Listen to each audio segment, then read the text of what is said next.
Evening. I call to order this regular meeting of the Carrabelle City Commission. It's Thursday, November the 3rd, 2022, 6 p.m. This meeting is being conducted in the Carrabelle City Hall chambers. We'll open with a prayer by Commissioner Cal Allen, and then I will lead the Pledge of Allegiance.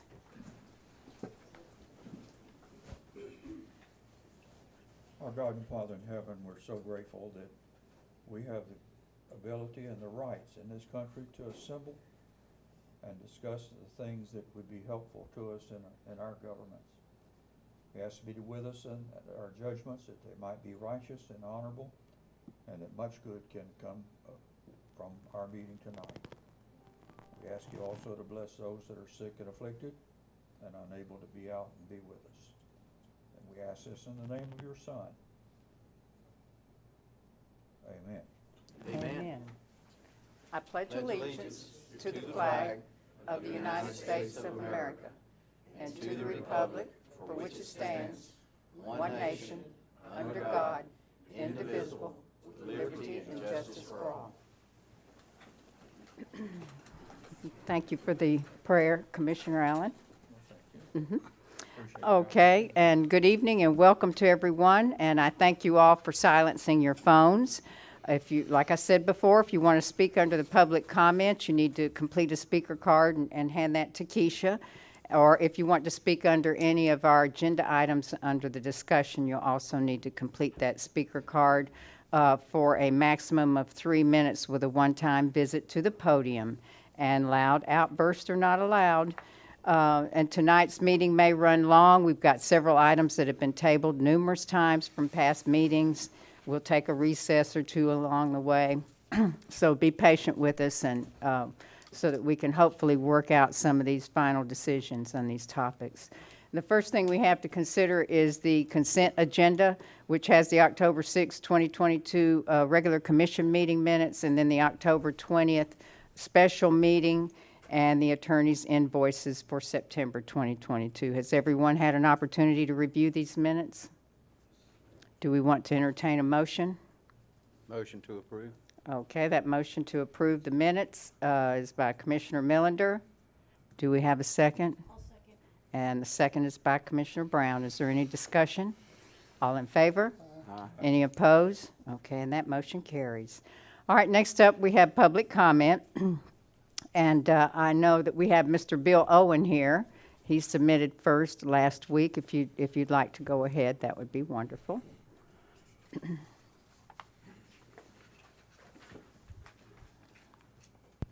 Thanks. Hi. For those of you that don't know me, my name is Bill Owen. I live at Northeast 7th Street in Carrabelle. My wife and I have been there for several years now. I'm currently working to keep, I have a gallery with Bo at Rio Carrabelle, and I'm here tonight not to complain about something, which is something different for me to be in front of the City Commission and not complain, but that'll come later. I've got 3 minutes. We have some upcoming events at Rio Carrabelle. The Chamber of Commerce has a meet and greet Thursday, November 10th, and y'all are invited. That'll be from 5 to 7. I think there'll be hors d'oeuvres and stuff that evening. And then right now the current exhibit is Roger Leonard. Roger lived on Dog Island for 15 years in almost total seclusion and painted out there. And a lot of his art is in the gallery right now. It's incredible. It's a lot of fun to go see. And on the evening of Thursday, on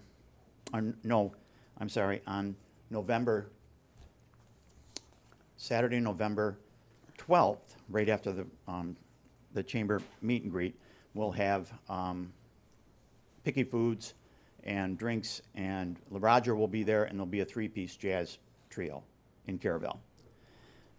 We also have paintings in there by Joe Kotzman, Josefa Benavides, Pat Moore. Pat Moore and I are like there all day long using it as a studio, so there's a live painting going on in there all day long. And then in 2023, we'll have music performances at Rio Cabaret, like they used to. They used to do this quite a bit. January 21st, Ballads and Bossa Nova, featuring vocalist Avis Berry. On the 28th, Postmodern Jazz Trio. On the 18th, composer, vocalist, FMU faculty member Daryl Tooks returns from New York City.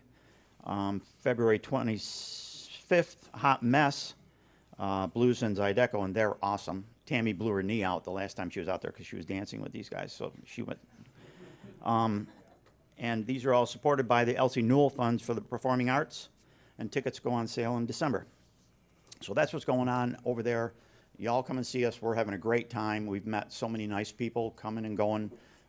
We've got an open door policy. That's the only way we can get anybody in place in the first place. So thanks for listening. I bought a sign. If you guys could put that like in the front lobby out there, maybe folks when they're paying their water bill could see it. All right. Thank you. Does anyone have questions for Mr. Bill Owen? No, but thank you for the info, Mr. Owen. All right. Now I'm going to complain. Okay, thank you. 3 Coming minutes. here, I Thank you pulled for up the to the information. corner of 98 and 67, and I'm a plant guy. I love plants, but they're like this high, and you can't see in either direction. I think it's really dangerous. You got to get in the road to get out there and see it. And That's it. Miss Courtney can, We're 67 and 9, right next to the gallery. If you pull up to that corner on 67 and try and get out onto 98, I actually had to turn right and go down, turn around, and come back. The muley is like this big in there. So. and while we're on it then, I've got one you mentioned to me. Mr. Bill mentioned to me earlier this week about the garbage can that sits in front of the old corner store there where Miss Chisholm had her old store. I think he would like that moved over to where there's activity on the other side of the street. Is that Yeah, correct? that'd be great. Mm-hmm. That'd be great. Okay. I'm always picking up garbage around there, so I could Okay. throw it in there. He's trying to put together a group of artists to paint on those plywood window coverings that we now look at in Yeah, that it's corner unfortunate that store. it looks like Carrabelle's closed because Carrabelle Corner has so many windows and doors all the way around, and it's boarded up. And I don't know, we're trying to get a hold of the owner and get permission, and we could have that all painted up and, open signs and, make it, even if it's just flowers, it'd be better than having it look the way that it is. So- Well, like I said, if you can get a group together, let us know how we can help you, maybe on the CRA side. Okay, that'd be great. Okay, Could I add thank just you. one word? Yes, sir. I was in there just last couple of days, and you do have some beautiful work by some very fine artists in there. And it's worth anybody's time to go in there and look and see what's there. I feel very lucky to be doing what I'm doing, and I feel excited for artists that have been here in Carrabelle their whole lives and never had an opportunity to show at home. Some of these, like Joe Kotzman and Josefa, they were just ecstatic to have the opportunity. And I know that Roger Leonard is too. He's really excited about the night of the 12th. So thanks a lot, guys. Quoting Picasso, he said that all children are artists.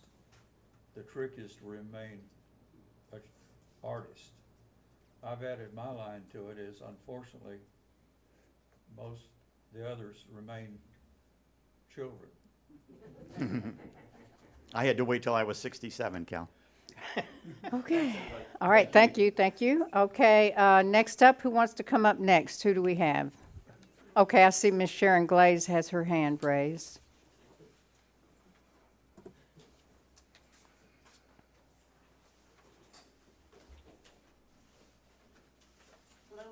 Hello, good evening. I live on Bragdon. It's my 4th anniversary with the city of Carrabelle. Okay, tell us your name for the record. Sharon Glaze. All right. Live on Bragdon. Okay, happy anniversary. Thanks. So I wrote down some thoughts, and I'd like to read them because I have to try to stay under my time limit.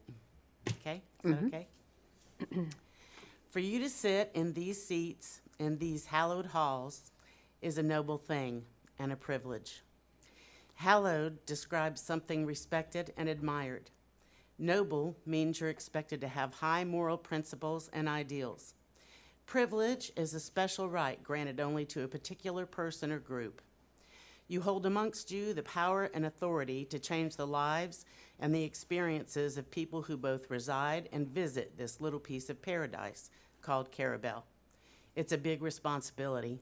You're charged with ensuring the safety and well-being of all who dwell within these city limits, including the responsibility of taxes, public works, city functions, and ordinances. There are a total of 411 incorporated municipalities in the state of Florida across 67 counties, all with ordinances on the books, including Carrabelle. Ordinances protect public health, safety, and welfare. Code enforcement is required to ensure compliance with county codes, land use regulations, and various statutes.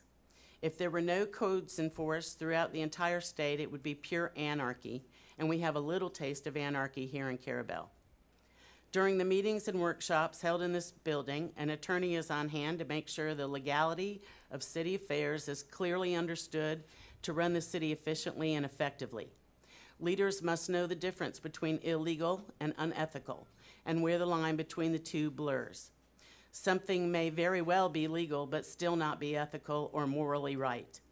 In your position, you should strive for transparency, explaining your decisions to show that you take no part in questionably deceptive practices, certainly no illegal practices, and to show that you're making moral decisions that are equal and fair to every individual that resides here. A lot of discussions take place in this building. Lots of eloquent words have passed through lots of lips. A silver tongue can show empathy and compassion with their words, but empty words without actions serve no purpose. You prove yourself with your actions or with your lack of action, especially if any hint of deception is perceived. An ethical person strives for integrity, which means being morally sound, even when no one is looking. Matthew 5:37 says, "Let your yes be yes and your no be no." Honesty doesn't always win a popularity contest, but are you here to serve or receive Valentines? Anarchy is a state of disorder due to the absence of authority. It's where everyone just has free rein to do whatever they please. It affects everyone. It is regarded as a political ideal. So then what would be the point of government? If we can't trust you with the small things, we will never be able to trust you with the big ones. God grants wisdom to all who ask. We should all live as if someone is watching, because someone is. So make us proud. Thank you. Okay, thank you, Ms. Sharon Glaze. Do we have another, I think we have someone from the chamber?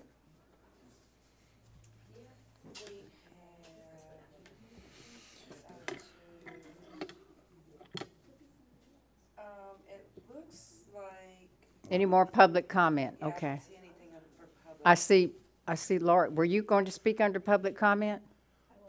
Okay, all right. Uh-huh. Laurie's got an item on Well, there's an item on the agenda, I didn't know. No, this is something different, okay. Okay. Yeah. This is just to share some things that are going on at the chamber. Okay. I'm Lori Doherty. I'm the executive director of the Chamber of Commerce. Okay, First glad of to all- have you. Thank you. We have some new executive board members I wanted to announce tonight. We have, our new president is Penny Hall. She's the pretty blonde back there. And she's the manager of the Carrabelle Beach RV Park and Resort. And then we have Debbie Halama. She is the owner of Carrabelle Custom Canvas. And she's our vice president. And Clark Klinkenberg, he is the treasurer, and he owns that Florida pub on 98. It's going to be opening soon out on Carrabelle Beach. Okay, So, welcome, you guys. And we also have Lulu Wilson is also a board member, and she is going to be, she's on the TDC. So she has a seat on the TDC to represent the chamber. So, we just had our Halloween event. I know Commissioner Brown made it out to the event, and it was really nice. We had a lot of kids show up. A lot of families came out, and we had a really good time. They loved the hayride, they loved the games, and I wanted to mention to the Carrabelle Police Department and the Franklin County Sheriff, I think They parked their vehicles out on the street on 98. That really brought some attention to the event and the area, and we really appreciated that. So thank you for that.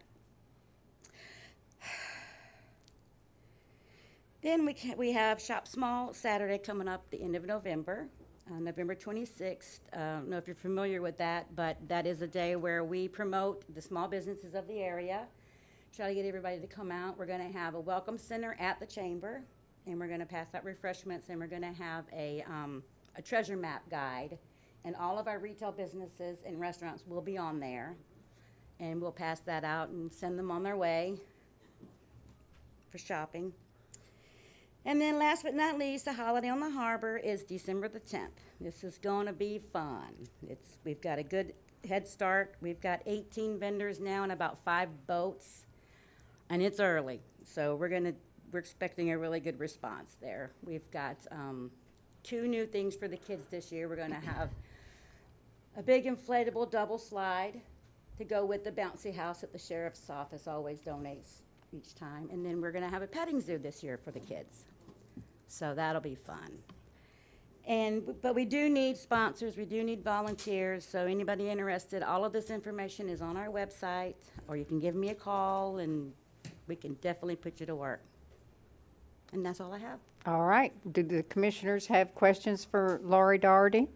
Thank you, Lori. Okay.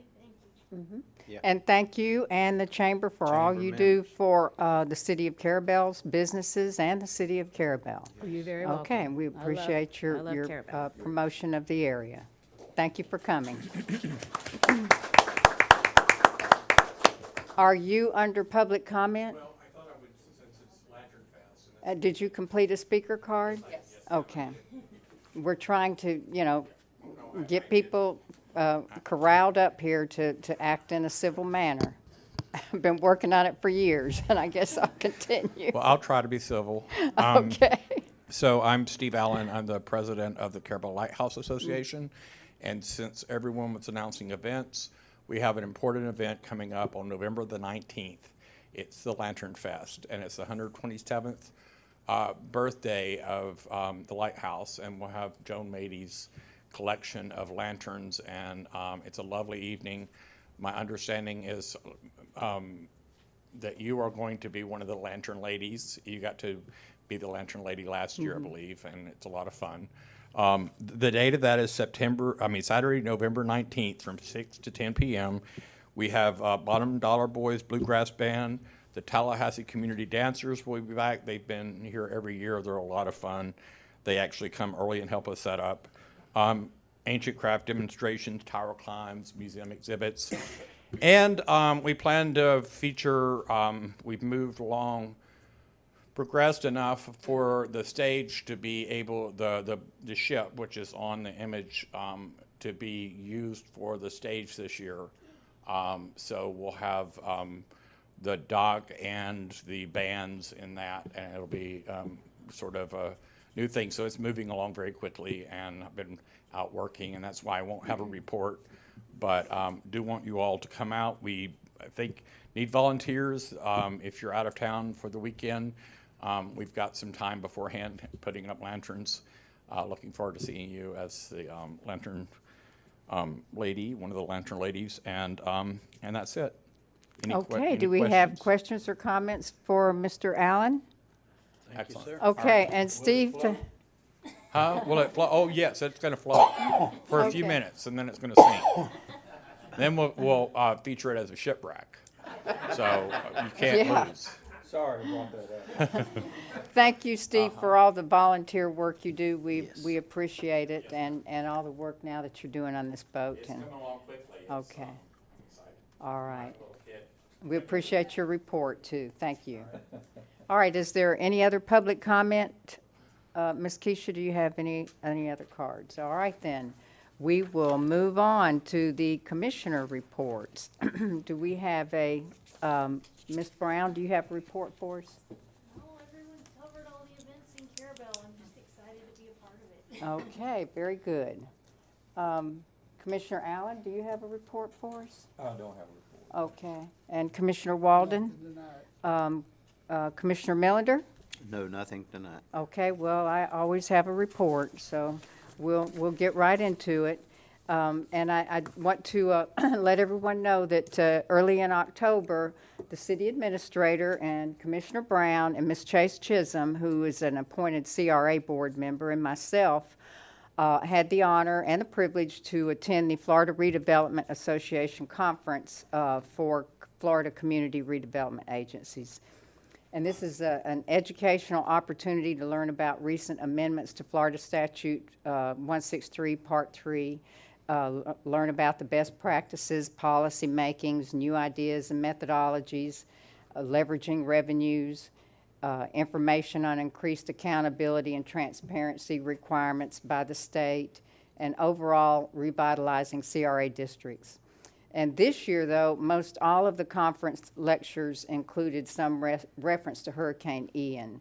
Last year, the conference was in Fort Lauderdale, and so, you know, we were able to relate to how it looked recently, last year, and their CRA district took a pretty good hit.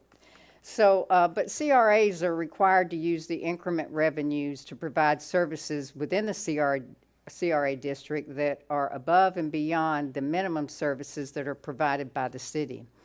And CRAs are expected to enhance and build on those minimum services to lift blighted areas to a higher level. One of the lectures given by Attorney Matthew Widener focused on CRAs reclaiming vacant land and abandoned and deteriorated buildings. The discussion included reference to the collapse of the Champlain Tower in Surfside and the horrific destruction to older, unmaintained buildings caused by Hurricane Ian.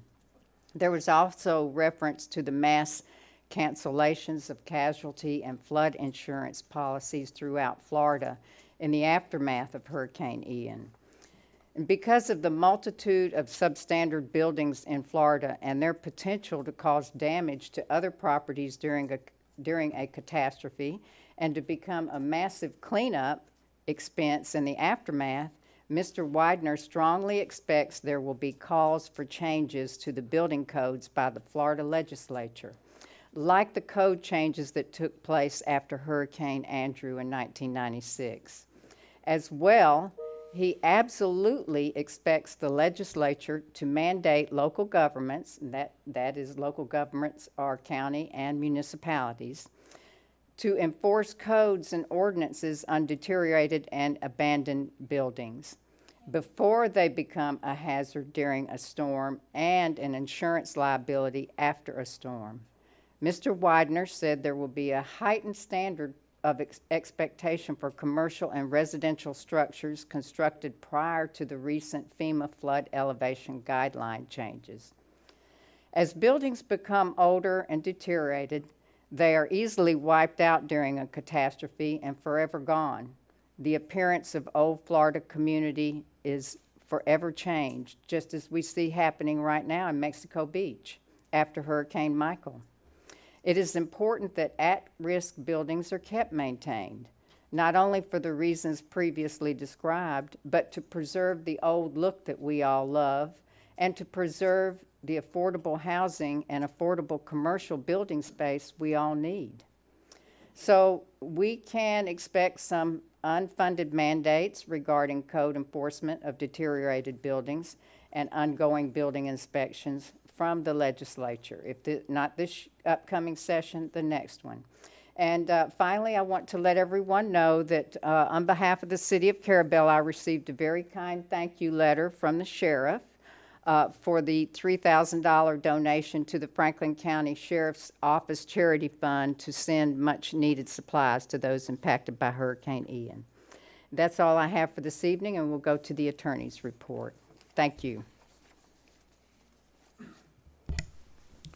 All right, I don't have much tonight. I do have just one item, just put on everybody's radar, is we have some, which we haven't had for a long time, a revision or at least comp plan amendments. We have a letter from Department of Economic Opportunity where they want us to update our flood hazard mitigation portion text amendment to the plan, and we will also have some zone or land use change amendments, but those will all come before you after running through P and Z first. So we'll kind of get back in that process after a long time that we haven't. And that's it for me. Okay, thank you. Do we have questions for the attorney this evening? No. Okay. All right, thank you, sir. Next, we'll go to our city administrator, Ms. Courtney Dempsey. I sent out department reports earlier this week. Did everybody get them, and do you have any questions? Department reports. I also wanted to add into the mayor's discussion on the CRA conference. I attended a session there on funding eligibility that told us what was eligible and what wasn't. And I know I reported this to you guys during our CRA meeting, but since we have more people here, that we've been funding some things that weren't eligible to be funded, and that we're going to have to stop funding those. And so you'll see an item on the agenda for the chamber requesting some funding for fireworks, and that results from this. This is a result from the conference and finding out that we weren't able to fund that out of CRA money. So just a background on that a little bit. I wanted to report to you guys, since April of 2021, the mayor and I have been working through Chester Butler as the city's volunteer liaison to the Scaling Up Nature-Based Solutions Project, which is called SUNS Project, which is managed by the Nature Conservancy. They are working with the Northwest Florida Water Management District and the regional planning councils to develop qualifying stormwater mitigation projects in Bay, Gulf, and Franklin counties. These potential projects will receive grant funding from Walmart for restoration and strengthening of natural features and mitigation. The 3 qualifying projects have been identified in the city of Carrabelle, but one of those locations was recently sold and is being developed as a subdivision. The remaining 2 qualifying Carrabelle projects are Gray Avenue 12th Street flood mitigation, which would include enlarging the culvert or adding an additional culvert under Highway 98 that leads to the bay. And the second project is called the Update of Carrabelle's Major Stormwater Facility, which is located between Northwest Avenue A and Northwest Avenue C, just off of Northwest 2nd Street. All qualifying projects in the 3 counties will be formally announced by the Nature Conservancy in January of 2023, and that will include the 2 Carrabelle projects. And they've already looked at these projects and were very favorable of the Carrabelle projects. So that's going to be an upcoming. Did you have a comment, Commissioner Melander? I do. Uh-huh. Question. Back that we had 3, made me think of what you just described about that land purchase and change of ownership. I'm concerned that that change of ownership is still not going to help with flood mitigation there. No, it wouldn't. The project would come off of the list. Excuse me? It would. The project would come off of the list. I'm concerned that it would come off the list because it's still going to be an issue. That's correct. It was one of the, I believe I looked through all of them now. Now we're talking about projects in Port St. Joe, Mexico Beach, Bay Yes. County. And that one project was the highest scoring. It was pretty high scoring. And I don't know how they work with public, private private. landowners. I'm not real sure on that. Well, And they've been informed that it's a private landowner now. and that's the reason why they took it off the project? Well, I haven't heard for sure that they have, but All of the others are public-owned land, all the other projects, Or public owned? like beaches, sand dunes, rebuilding, that kind of thing. so. Gotcha, I understand it, but it's still running through my mind that there's, on these private lands that we have these lowlands and flooding issues, it seems to always fall back on the city. And I still have questions why we can't include We can ask. some of those yeah, concerns. exactly. We can ask. I've got, I hear this lady who's the director who's heading it up, Christine Shepherd, I can send her an email and ask her in a heartbeat. so. My opinion of that is, and I agree, Mayor, is ask the question. If we don't ask the question, we may miss the boat where we could have gotten on it. So that's my concern there. I'd rather include some of those if at all possible. Okay, we'll Two check of them are into in that. it. 2 of them are, Yeah. but one of them is a concern. Yeah. Which also, that one's gonna have an effect on this one that we're having from Gray Avenue all the way to the bay. It is. I will check on that. Thank you. We have a couple of job openings. One was the water and sewer department.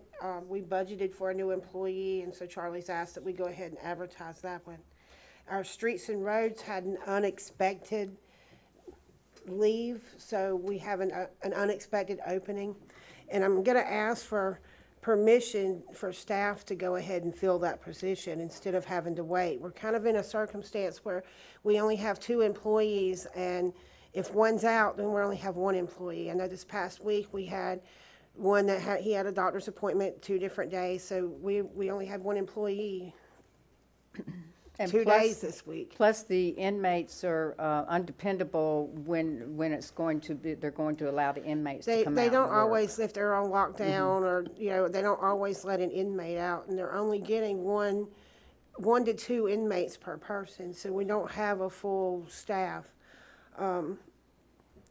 I know we don't normally do this way, but if we had to wait till we advertised for 2 weeks and then went out to 2 weeks later before we hired, then had to come back to a city meeting. We've got Lantern Fest coming up, we've got Holiday on the Harbor, they've got to hang Christmas lights, and we're down an employee. So that's. And if, you know, one of them calls in sick, just like Ms. Courtney said, then last week we had a couple of days where we had 1 employee and there were no inmates on, you know, so we really, you're asking to, Just for this one time, to let staff, we usually make a recommendation to you guys, but to let staff hire without having to come back to the board. Do we need a motion for that? and we would need a motion for that since we generally always approve the staff's recommendations. Now, on the water and sewer employee, it would be back to the regular way we always do it. But So as a special exception, Courtney is asking for her and Dustin to do the interviewing as they do, and then to decide on the recommendation as they do. And we have, over the past years, taken their recommendation, but they would like to be able to go ahead and hire now without having to postpone and wait for another commission meeting, because they need to get this person trained for handling inmates and out on the streets working. However, you still have to advertise, right? yes, Yeah, because legally, I think we have to. it has been advertised in-house. Tomorrow's the last day, and then the advertisement in the paper would run next week. I'll make a motion that we allow staff to hire for this position for this one time. Okay, we have that motion by Commissioner Brown. Do we have a second? I'll second. Okay, and that's to hire this for this, I beg your pardon? Do we know who the person that you're hiring? No, we haven't been Okay, advertised. and ma'am, if you want to speak, would you please let me know and you can come to the podium? They're going to be advertising for an employee like they normally do. That's correct? That's correct. It has not been advertised, so we do not have any applicants at this time. Mhm. And then you, after you advertise, you will do your regular interview You would do our job process interviews. with you and the superintendent of Yes. Streets and Roads Department. And and then generally, they make a recommendation to the commission at the commission meeting, and we approve their recommendation. But because they're so shorthanded, they're asking that we bypass that one approval this time. And now, aren't they on a year's probation? Yes, they're on a 1-year probation. Okay, okay. Courtney, how much time is that gonna save you? Could save me about 2 weeks. Okay. Okay, so, but we don't have a second. Yeah, And we're Commissioner we're having, Commissioner oh, Allen, Commissioner second. Allen, okay. My second. Sorry, I'm sorry. I got distracted, sorry. Okay, now we're in discussion, which we have been, all right. Thank y'all. Do we have any other discussion? Commissioner Brown has made a motion to allow staff to hire this one time without coming for commission approval. I do understand what Courtney is asking for, and I do understand the shorthandedness with the streets and roads. See it very much. Don't mind doing it, Mr. Attorney. Sitting of presidents. Yeah. Years ago, This is going back a long way in time, because it's probably been almost 10 years. The commission took back to itself the hiring, the power to hire. So it was, and since we have an administrator form of government, not manager, so I believe it is within your authority to delegate that to the administrator, but you do want to, as you've already done, the motion is done, kind of define it. You want to lay out how it's going to go. You wouldn't want to generally do anything here, be very specific, and you were. So I think it's fine. The only thing I'd like to see staff do, Courtney, is if you have any kind of red flags, maybe slow it down and speak to the commissioners, the mayor, the commissioners. But, okay. And all applications would be Yeah. here for you guys to review as we Sure. receive them. Okay. And we have, I know, anytime we hire, I'm always offered to review Correct. the applications, so. Correct. And I want to make it clear that the motion, Commissioner Brown, is to allow staff to hire this one time for the Streets and Roads Department only. That's correct? Okay. Without commission approval? Okay. You have that, Ms. Keisha? All right. Well, I feel like we're kind of giving approval. We're giving Courtney that authority. So, yeah. All right. Is there any other discussion? Any other discussion? Okay, all in favor?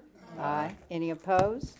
Okay, and that motion carries. So with that being said, you guys get the word out there that we have 2 job openings because we have not had a good turnout in our last couple of times we've hired.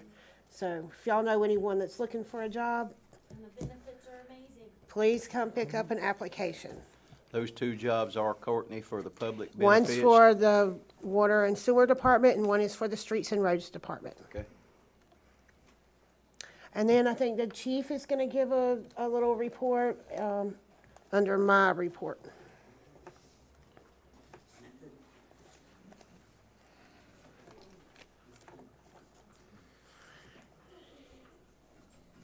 Good evening. So, the American Rescue Plan Act funds that we received, that the commission approved and allotted to us $45,000 for a new vehicle, we have purchased, and you've probably seen the vehicle around. It's parked out front here tonight, and it's a 2022 Ford Explorer. The pricing on it was $36,200. If you were to buy that vehicle just as a regular citizen outright from a dealership, it'd be about $44,000. But because it's under a government contract as a police vehicle, they get it at a reduced price. We were able to transfer a lot of equipment from the car that we have out there in the parking lot to the new vehicle, so it saved us quite a bit of money that way as well. And I wanted to let the citizens and the commission know that we've saved about $3,500 total from the $45,000 that was allotted. So there's a little extra money there that needs to be used in other places. During break, if you guys would like to take a look at it, Officer Riley's here tonight. He would love to give you a tour of it, show you it. It's silver. They didn't have any white ones available. So talked with Courtney. Courtney said, hey, let's do white lettering on it, make it look like a ghost pattern, what they call ghosting. And it turned out really, really well on that. Very happy with it.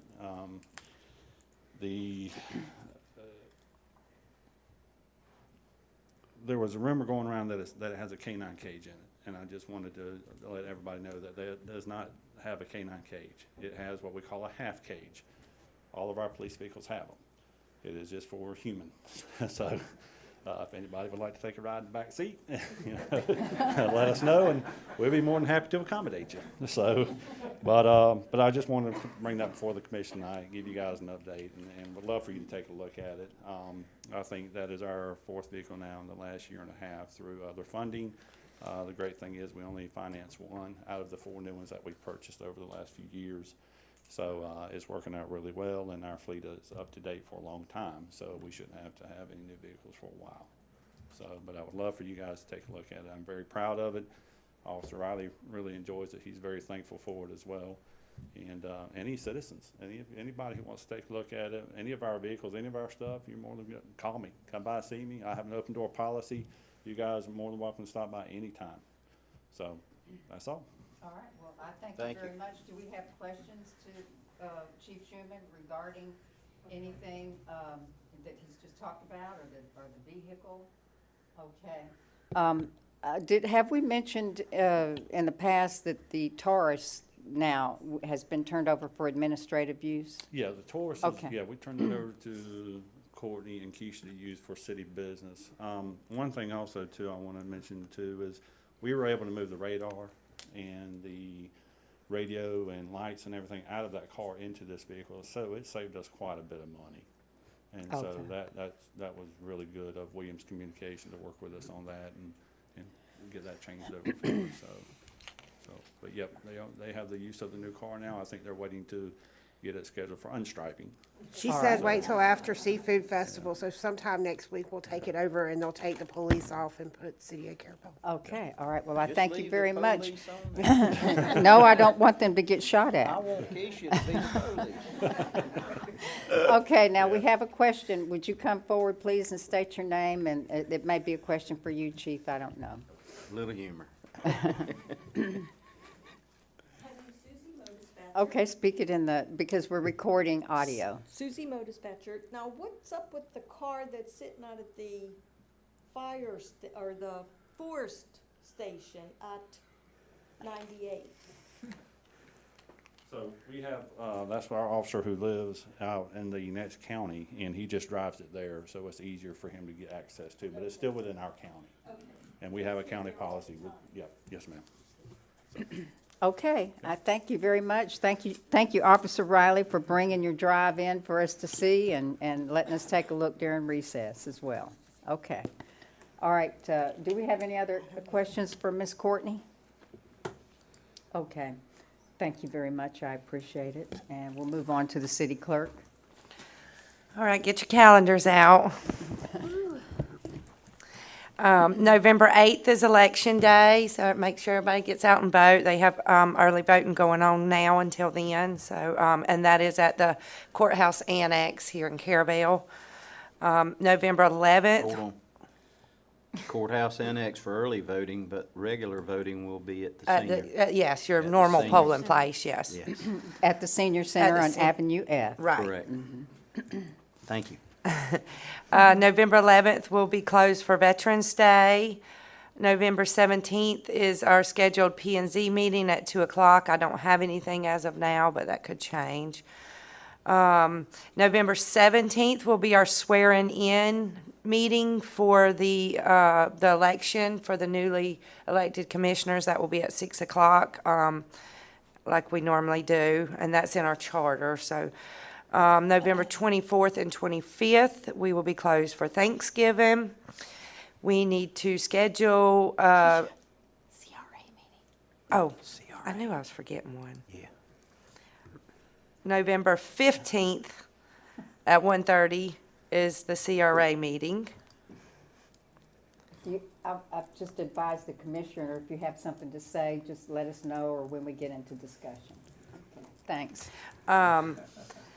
We need to schedule a meeting for November 29th at 5:01 to do our final amended budget for this past year. We need to close it out. What was that date? November 29th. And you say you need a motion for that special meeting? Yes, Okay. And then December 1st will be our next city meeting. Okay, all right. And is that all then? That's all. Okay, did everyone get that? All right. Do we have a motion for the November 29th at 5:01 PM to do our final amended budget for the 2021-2022 year? I'll make the motion Okay, to schedule that meeting. Thank you. Okay, do we have a second? Second. All right, and that motion for that special meeting on the 29th is by Commissioner Brown, second by Commissioner Millender. Do we have any discussion? All right, all in favor? Aye.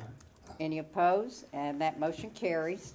And then we know we will be having one new commissioner, so the commissioners, there's 2 candidates in the room, and be advised that there will be a special meeting on the 29th at 5:01.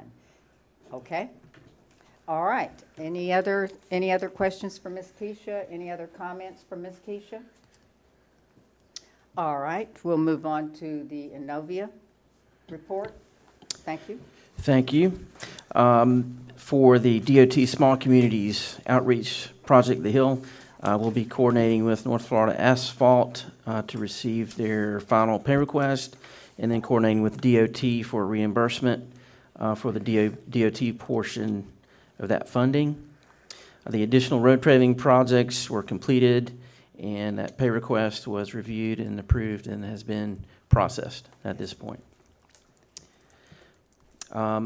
So for the next DOT Small Communities Outreach Project, that grant cycle opens on December 1st. We discussed this at the last meeting, considering the Baywood Drive improvements, submitting that project for funding We'll vote for this on that program. when we Okay, can. very good. For the Lighthouse Estates project, the water main construction is better than 90% complete. The contractor scheduled pressure and leak testing this week, so we've had representatives on site to witness that. That testing will continue tomorrow and likely some next week. Let's see, we have received additional connection requests, and those will be included as a change order to the contractor. We're in the process of developing that change order, which would be within the current funding limits. And again, once testing is complete, those mains will be placed into service, and at that point, individual connections will be installed. On the Marine Street CDBG project, the environmental review and request to release funds that was submitted to DEO through Fox Enterprises, and the authority to use that grant fund is expected to be issued by the end of November, we're told. Lastly, on the Carrabelle Cemetery, I think we were waiting for the survey to be completed before we ordered the geotechnical work there.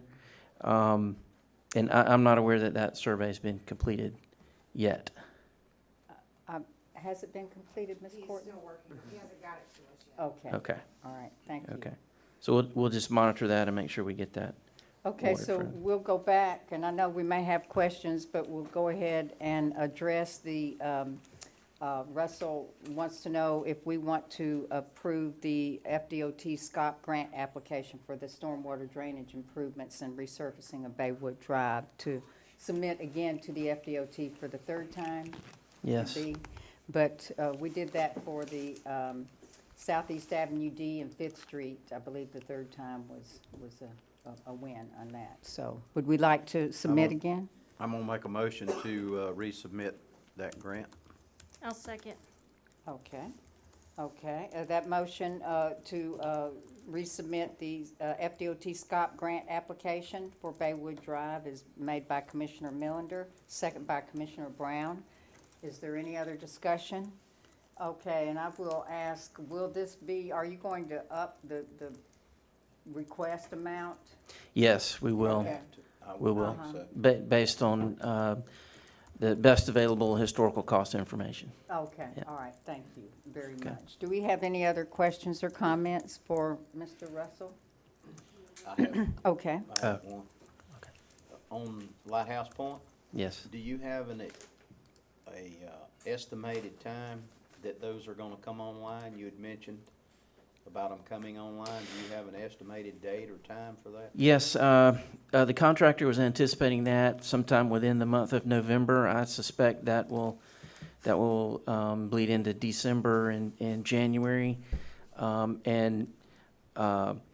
It'll take a considerable amount of time to go household by household to make those individual connections. So it'll be over a period of months, but Okay. I expect that'll begin as soon as that testing is completed. Okay, thank you. So as sorry. the individual homes are connected, each individual home will come online one at a time. Is that correct? Yes, that's Okay. right. It won't be one big massive, That's right. turn the valve and they're all Right, getting right. water and sewer. And then they have to abandon the septic tanks. They're gonna probably, Charlie said, do that at the same time they're doing They the will, yes. private connections. Right, right. Lastly, I just want to introduce a new employee that we have, and you may see more of him, Steve Spence here, and he's been witnessing the pressure test this week. So, Okay, all right, All right. very good. Nice to see you, Mr. Spence. Thank you. Okay, thank you for bringing. you. All right, any other questions or comments for Mr. Large? You're not retiring from us. no, I'll be here. Thank you, Russ. Thank you. All right, thank you. All right, we'll move on to the Do we need to advisory. vote? I beg your pardon? Do we need to vote On that grant? on that motion? Oh, thank you very much, I appreciate it. Okay, we have that motion by Commissioner Millender, second by Commissioner Brown. Is there any further discussion on the FDOT SCOP grant application? All right, all in favor? Aye. Any opposed? And that motion carries, and thank you very much for the reminder. Okay, going to move on to advisory board reports. And the Carrabelle Waterfront Partnership, Ms. Tamara, do you have anything? Okay. Do we have any questions or comments for Ms. Tamara? I just want to mention that she wrote that and this was a congratulation, that the Carrabelle History Museum was recognized by the Tallahassee-Leon County Trust Historic Preservation on October the 25th. And y'all, yeah, and they received a plaque. And I think you went to an event there to? It was lovely, Okay. lovely recognition. They did a nice movie if they'll ever let us look at it. We'll show it to you. All right, maybe it'll be on the Florida Channel. Okay. And we do have a bid opening tomorrow at 2:30 for the elevator project, so that is open to the public if anyone wants to come. So far, we've only received one bid. Super. All right, thank you. And then the Carrabelle Aviation Advisory Board, Mr. Tim is not here tonight, but is there a representative from Kimley Horn here this evening? Okay, thank you. And please come forward and introduce yourselves. And these are our airport aviation engineer, Kimley Horn representatives. Good evening. My name is Lindsay Slaughterback. I'm the project manager from Kimley Horn for the environmental assessment for the taxiway project. And I'm Connor Chambliss, engineer for Kimley Horn. As you mentioned, we work out at the airport, and we're currently underway on a project for an environmental assessment, which is a precursor to the design and construction of a taxiway, parallel taxiway. We brought a graphic here just for a visual for the commissioners and the mayor to see. So it's a portion of runway 523, and the new taxiway will be running through here. There will be some clearing that will be needed as you get over to the southeast corner where there's a proposed future hangar development. So currently right now we're moving through the environmental phase of the project. We've been compiling certain reports. Hold that up so they can see. They're straining their necks. I'm sorry, and it might be hard for y'all to see. But yeah, we are currently compiling various reports as part of the environmental phase. And Lindsay's going to give a little bit more information on kind of the next steps as we go into some future meetings. Yeah, so as part of the project, we're required to do a public meeting. So that is scheduled for Wednesday, November 16th from 6 to 7 right here in City Hall. So if you all are interested in this nice concept board, we'll have a bunch of them. And we've been noticing public and elected officials, so I apologize. I think you all got some late Friday afternoon emails from me with all the information. So we have some flyers for that and the newsletter that I also shared with you all, and we'll put them out front so members of the public can take them.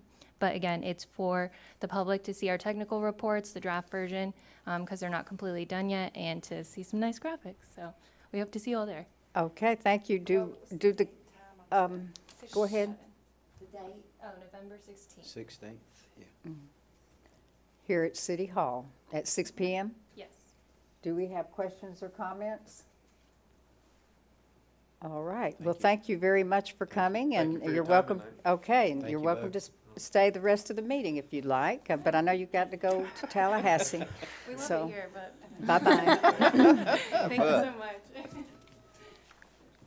All right, then the next up under advisory board reports is the HR committee, who we have reconvened temporarily, briefly, and Mr. Tom Magnan is our moderator and secretary, and he'll report on that if he'll come forward.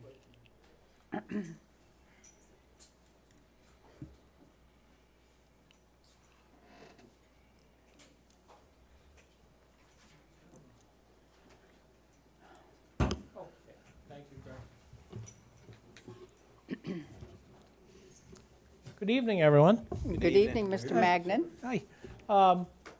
Well, we held our first HR meeting with a goal of having a job description ready for you to look at for the newly established position that is right now unnamed. I guess we don't have a job title yet, but it has to do with. It was approved by the commission, and that position is being funded by the CRA. It involves cleaning, maintenance, and landscaping for the CRA district, which has been expanded recently. So, and part of the task will be writing a job description that covers not only the old section, but also the new section. To do that, we're using the landscaping manual from the CRA, which is very detailed and kind of lays out all the different tasks that a person who would take that job needs to be aware of and needs to be really skilled at. And some of the jobs are require more skill than others, but they're all important. And I guess I assume that all of you have read my minutes from the meeting. I did. Did Okay. everyone else read Mr. Magnan's minutes? Yes. Yes, sir. Okay. They're saying yes. Okay. Well, in those minutes, the committee came up with two questions that we'd like some feedback on. And one is who's going to be the supervisor for the person that's hired for this job? And also, having reviewed the job and and kind of the responsibility and skills that are needed, we were questioning whether the suggested rate of $13 to $13.50 an hour is going to be adequate to get a person that's really qualified to do all the things that job demands. So I guess we don't expect an answer tonight, but something certainly that you can think about and ponder, and maybe before our next meeting, which is going to be next week on the 9th, you could give us some feedback about that. Another thing that we decided at the meeting was that Courtney was going to write a draft job description, and she indeed has done that and sent it to all the committee members. And we're going to go over that at our meeting on next week on the 9th. And so I think we'll need to have some kind of answers for those two issues that I just brought up at that time. So that's kind of it in a nutshell for I guess part A of what we were talking about that night. Does anybody have any questions about any of that I've just? Well, let me ask the board if they want to discuss now briefly who they think would be the supervisor of this new employee. And then I have a suggestion regarding the rate. At each CRA meeting, our board reviews our expense to budget and our budget. And it's, I would put an agenda item on the November 15th CRA meeting you know, we could review the rate. Would that be all right with this board if we do that, review that rate at November the 15th at the CRA meeting? That would And- be, yeah. Okay, and a little side note to the candidates that are in here, this board sits, as I mentioned before, as a Community Redevelopment Agency Board, and they meet every third Tuesday at 1:30. Okay, excuse me, Mr. Magnan. That's So who all do you think, did you have in mind for the supervisor? Well, how about the road and street supervisor? He allowed? That's, That That's- did come up at the meeting, Uh-huh. that would be. And so probably Commissioner the- Millender is approving or nodding yes to Commissioner Walden's suggestion, and as am I. And as, That makes the most sense to well, me. I'd like to say, and I've said it, you know, way before tonight, I thought that, the street and road supervisor should supervise the position. 2 supervisors, I've saw that try to work before, it doesn't work. 1 supervisor, and I think Dustin, the job that our CRA person is gonna be doing is not all that different from what the streets and roads is doing. There's some detailed specifics that's in the CRA that employee is gonna be responsible for, but primarily, streets and roads does the same job virtually. There is a little bit of variation, and I think Dustin should be the supervisor for that position. I agree, and the Streets and Roads Department, they, with the limited staff they have, I think they do a great job. Absolutely. They keep our Sands Park and Tilly Miller Park and Lighthouse, and they even go out and mow around the airport, the detail work at the airport. So, excuse me, they mow around the runways at the airport. But if our CRA district could be kept looking just as good as the rest of the city, I would be happy at this point. I would be pleased. So, I do have okay. something to say on that. Is we've done this before, but I know we've moved away from it, but I know there's no problem doing it.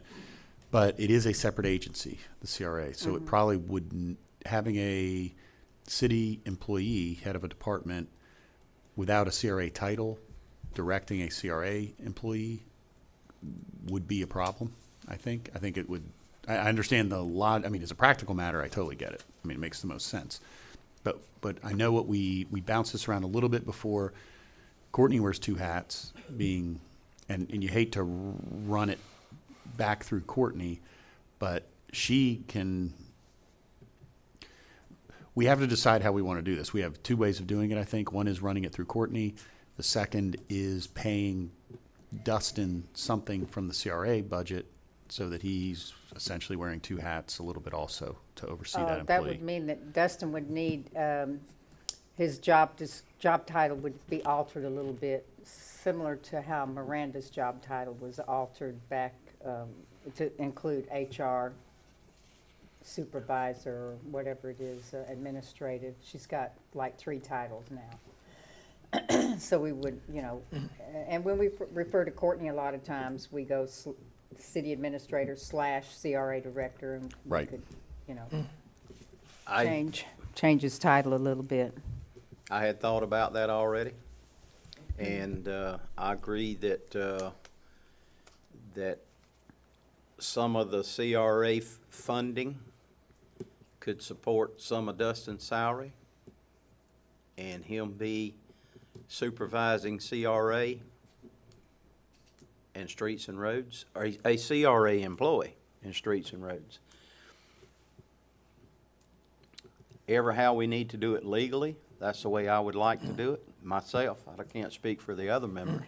I think that would be the logical, practical, and the most workable way for it to be handled. And anyway, that's my opinion of it. There's more thought, but that's my opinion. And we of it can in look short at the term. budgeting on Yes. that, on the 15th, and when we have that meeting. But something, you're suggesting something like a small merit raise to take on those extra responsibilities? No? No. Okay. Span of control in a supervisory position nationwide is 6-1.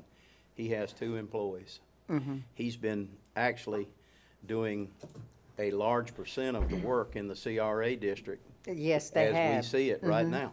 Exactly. So it's really not gonna be much of a change for him. Okay. It's just gonna be an additional employee. All right. And I agree. And that would be then just a title Correct. change, of his job description. Or an But- add to his.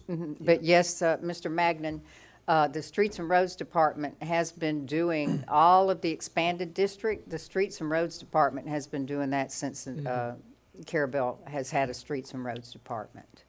I just add that did come up at the meeting too, about if Dustin is gonna take on that extra responsibility, he probably should be compensated something extra for that.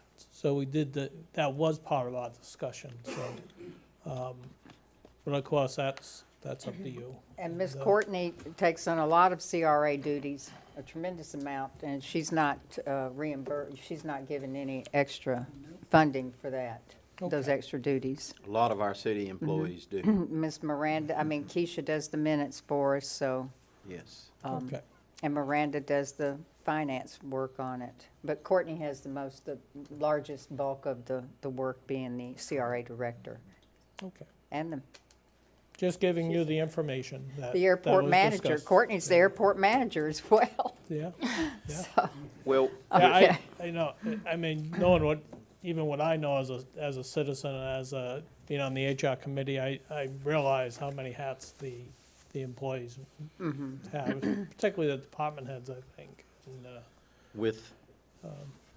with Dustin taking the responsibilities, if you will, and when I say taking, I want to say that carefully because I believe what I already stated, that he's been doing the work virtually now, has been for quite some time. But him being titled to some degree in the CRA project, Courtney's still his boss. Regardless of what his title is, Courtney is still his boss.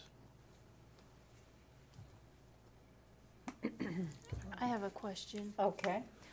While you guys were discussing this position, did you discuss at all hiring the employee versus how we have it now, which would be a contract work? And if that, what are your thoughts on that? Well, our understanding is that the person is gonna be an employee, not a contractor, Right. not somebody that is contracted. That it would be an employee, but would be, funded by the CRA. I mean, that's the way we've been instructed to approach it, you Right. know? And some of the committee members did question that in the beginning, but we were tasked to look at employee and not contractors, so that was what we did. In fact, Courtney, when she was writing the draft of that job description, you could see in that job description, that direction had changed to an employee rather than somebody that's under contract. Isn't that so, Courtney? I mean, that's what Yes. that's what I get from it anyway. Yes, sir. Yeah, so, okay, well, that right. was that. And any other discussion or questions about that? No, sir, That at all? not Okay. that item. So we'll just keep going on that next week, and we'll see where we go with it. You know, we expect to have a job description, and the way Courtney set it up on the draft is that she would use the manual, the CRA manual for that job, which as I say, was very detailed, and that would go along with the job description. You know, the duties would be in the job description, and the details would still be in the manual. So, And the way I wrote that up is I wrote the job description and I put it in there as the first item in the job description. We'll follow the landscape manual. And then I think what we'll do is include the manual as an attachment to the job description, because if we put all of that in the job description, we'd have 25 pages of job description. And it was so detailed because it was not quite that detailed, but back in, I think it was let me think, 2017, we had a member of the public who wanted it to be detailed, and so we had, our engineer drew up the specifications, and it got really detailed. But it was good because when you have a contractor, if you don't lay everything out, even including the exact day of the week that they're supposed to pick up the litter, then, you know, it's just ends up being a free-for-all, and you don't know when they're gonna show up for work. I certainly agree with that, and it's detailed, but it's a good thing it's detailed too. I agree with that. Okay. Yeah. All right, I wanted to ask, was there any discussion at this meeting that you all had regarding the Juneteenth federal holiday? We did have a discussion of that, yeah. And I think that it's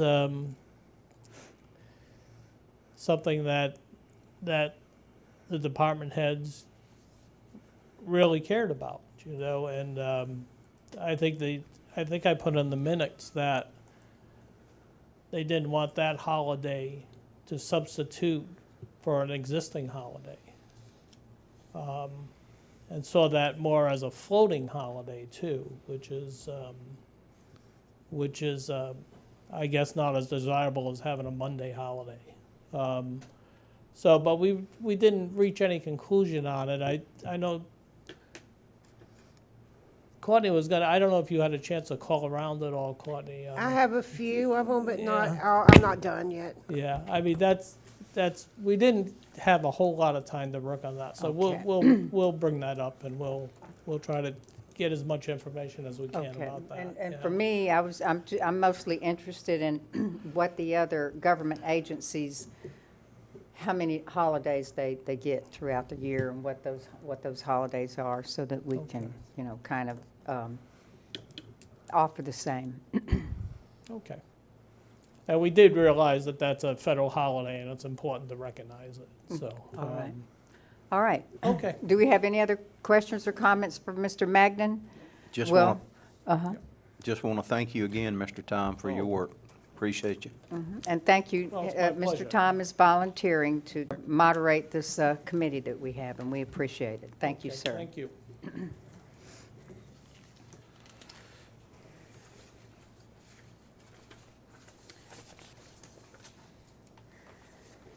Okay, next up would be the Crooked River Lighthouse Association. Do you have a report, Steve? No, ma'am. Okay. All right, thank you. We heard you earlier, and your Lantern Fest and your pirate ship, and all is good. Okay, so public hearing would be next, and we have no public hearing this evening. Quasi-judicial hearing, we have no quasi-judicial hearing this evening. So next up would be new business, and would we like to take a recess before well, we can do new business and take a recess before old business. Would that be all right? That'd be fine. All right. New business, and we have discussion and possible action concerning the Chamber's request to the city for funding of the Holiday on the Harbor fireworks. And do we have a member of the Chamber who wants to come up and represent? Miss Deborah? And I need to, Okay, okay, all right. Commissioner Brown also has something she wants to say before you speak, Miss Deborah. I just want to publicly disclose that I do sometimes volunteer with the chamber, and there is a chance that I will be doing contract paid work for graphics and IT. I spoke to our city attorney. There's no conflicts, but I just wanted to disclose that for the public. Okay. Will that have a problem that won't have a problem with the voting on whether or not to pay for the fireworks? No, not unless it Okay. results in pecuniary gain to the commissioner voting on it, which Okay. it would not. All right, very good. Yep. Thank y'all for looking into that. Okay, Miss Debbie. I'm not really sure. From my understanding, Miss Courtney and Chase, I guess, went to a convention that was held by the FRA, and they were under the impression that they should not fund from the CRA fund an annual event or fireworks specifically. I did reach out to the city attorney to ask him. He said he was going to look into it a little bit. I don't know if you did. Yes, I mean, we have had further discussion on this, and the recommendation is that, and especially because it's a regular event, basically, since it's in a gray area, the recommendation is that we change the budgeting to pay for it if the city's going to support it and pay for it out of the regular budget, not out of CRA money. But CRA can help out somewhere else. Okay, just well, to be safe. I'm happy with however, as long as you give us the budget and we get it. But I will point out a couple of things because I did do a little research because that's kind of what I do. And just for instance, Lake Worth, Florida, they host an annual celebration of death. It's an annual event and it comes out of their CRA funds. Homestead, Florida, they host an annual Military Appreciation Day, comes out of their CRA funds. And that's Homestead? Yes. I'll be calling. You're getting Yeah. people in trouble. West Augustine, they host Who a did you annual say? West Augustine. Okay. They host an annual Christmas in the Park, comes out of their annual fund. It is in what you guys wrote up as your nonprofit organization events for nonprofit grant program. It definitely specifies that we would qualify. We do bring feet to the streets, let alone possibly heads to beds, which I hope that in the future, because I understand if you don't want to, after this December, I mean, obviously, we've already advertised, Mayor, you've had it on your Facebook since September, shows fireworks on our poster. Obviously, we've already put money into marketing. It's already been advertised. It's been an annual event for probably before I got here for sure. And I'm not opposed to however you want to decide to pay for it, but obviously, it's too late in the game for us to all of a sudden try to come up with money to pay for it. I'm all for trying to go to the TDC because I do think we should be able to get a grant from them. There's no doubt that that could be an event that would bring heads to beds. So I would, in the future, we could look at fundraising or try to get another grant from somewhere else or come after you in a different way with the city instead of CRA funds. But, for this year, I think it's kind of late in the game to play around. And I fully respect your decision, whatever that is, but I just wanted to bring that to your attention that I did look. And that, I only did that for a half hour. I'm sure if I spent longer, I could have found a lot more cities in Florida that are using CRA grant money for annual events. Because as long as you have that district, I think, open and you're still doing improvements, then having an annual event is still beautifying and getting people to view what you're doing. So I think it would still qualify. But I understand, there's a lot of maybes, and if it's a maybe, we decide not to. But that's it for me. Okay, thank you. You're And what we'll welcome. do is I'll ask the attorney now, and I had mentioned it before, but it didn't seem necessary to reach out to the attorney that gave that lecture, and we can get you that information right quick. So that you can get all of the details and where you may need to reach out to find. And I will reach to Debbie and get the name of these cities better and the name of their events so that we can question these cities on how they do it. There's an online site with the Florida Redevelopment Association where you can ask these type of questions. We have heard plenty of horror stories where CRAs are shut down. CRA members and directors are, fined or looking at serving time because of, inappropriate funding, misallocation. And we've got our CRA on board, and it's running right according to the Florida Statute 163, Part 3. And while I'm here, it's gonna run right. Because. So we'll do what we can do. So right now we're going to address this request for a holiday on the harbor fireworks funding. And Ms. Keisha, how much is that going to be? Approximately I 7,500. think it was 6,000, but you put a little extra. I put, because he went up last time on us, so I haven't. much? But have you talked to him recently now?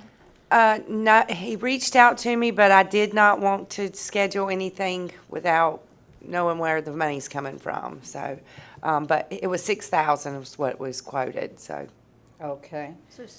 So and we understand it's a short notice. It's a short notice for all of us. And also, what Courtney learned, and we want you to follow up on that, Mr. Hartman, is the funding of promotions, giving money to nonprofits for promotion advertising or hiring bands or whatever. Yep, they do and with I that money. can pretty affirmatively say, based on the 2010 Attorney General opinion, we cannot give money to the not-for-profit. What we're talking about is the CRA paying direct for an event that happens in the district, and obviously not-for-profit can operate around it, but we can't give money directly to not-for-profits. Mayor. Yes. And that was in August of 2022, so that was just earlier, so All I right. should. Be about the same. Uh-huh. We have, on our budget, took a look, we have the cemetery reserve at $10,000. We could use from there this one time. When we do our budget next year, we're gonna have to take a serious look at this money that we're gonna be spending close to $30,000 on fireworks. All of the other fireworks in the county are funded through donations. This is the only governing board that pays for fireworks with tax dollars. I would like to echo that myself. Mhm. I've had some discussion with other folks, thought about it.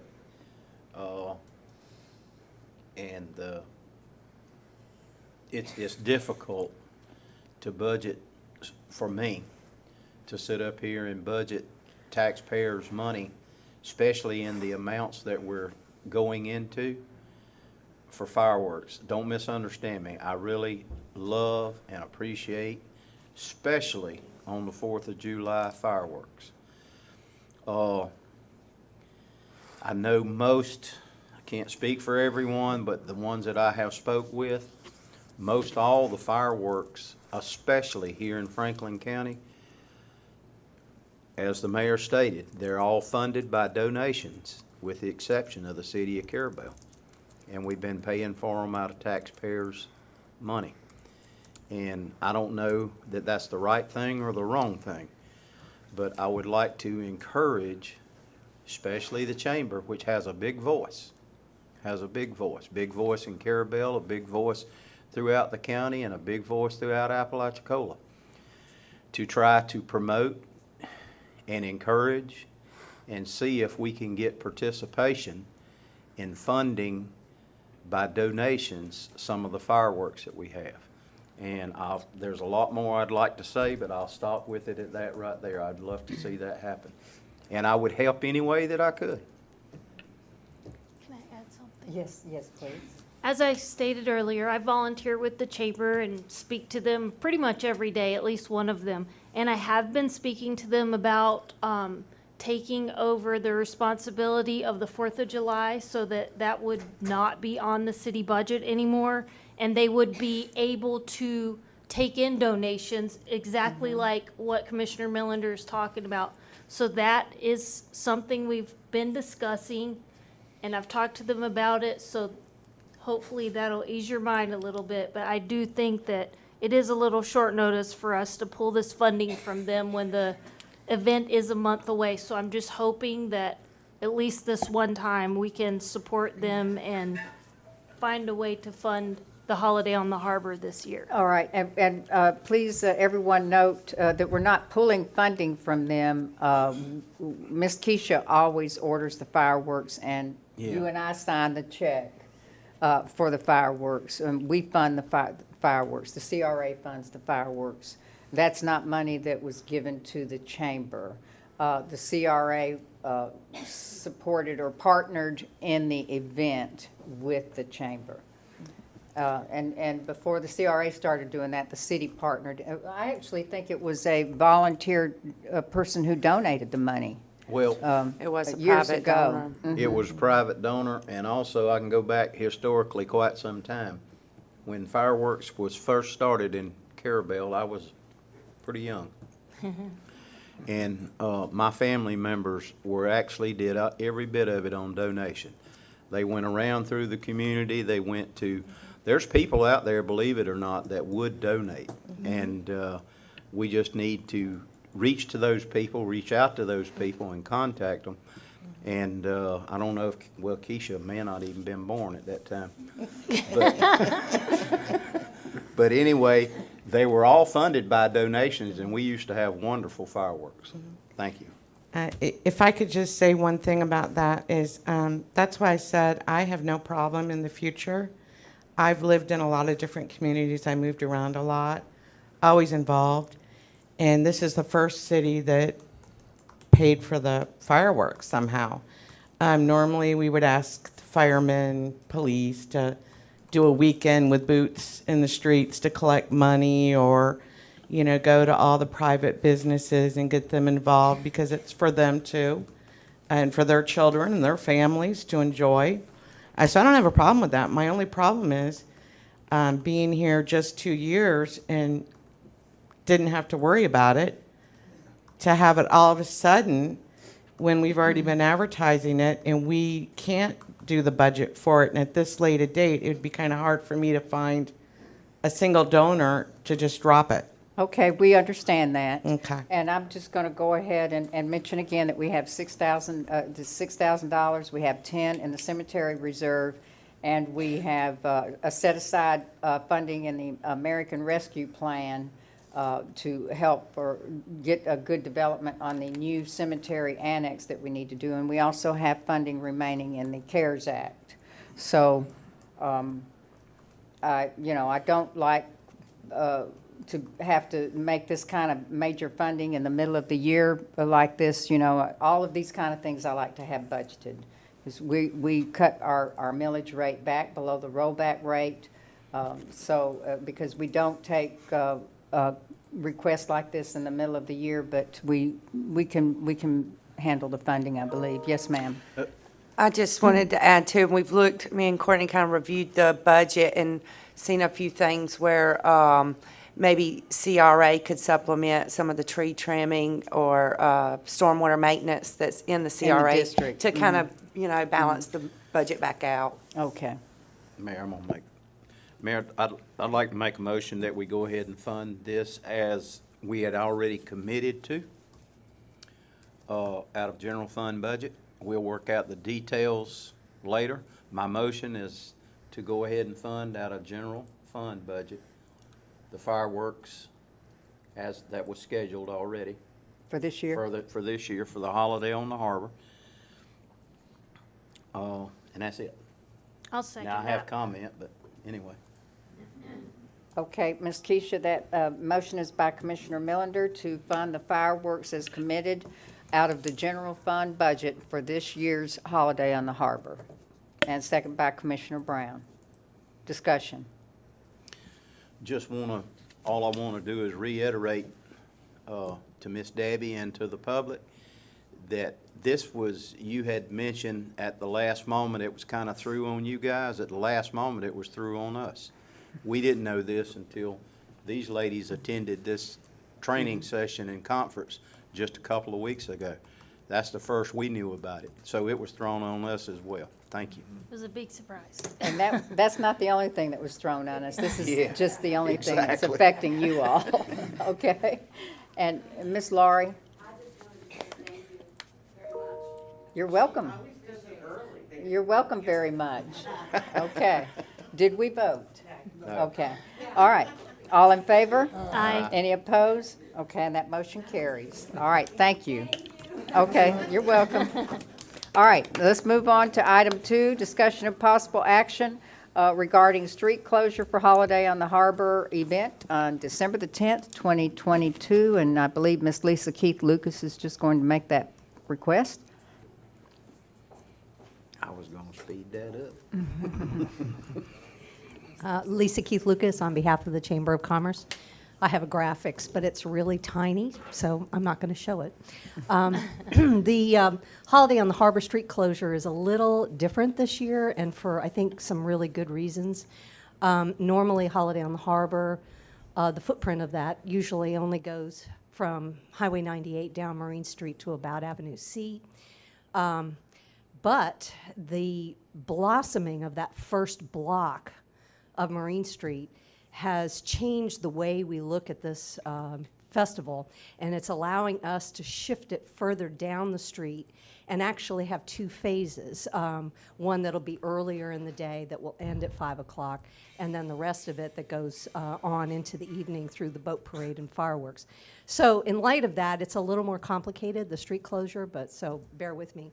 We would like to close on Saturday morning, Marine Street, starting at Highway 98 and going all the way down to the restrooms past the pavilion, or wherever any closure that may be occurring for the fireworks, depending on the location of where the fireworks will be headed off. That will also include closing Avenue E at Marine Street to allow power to be taken across the base of that intersection.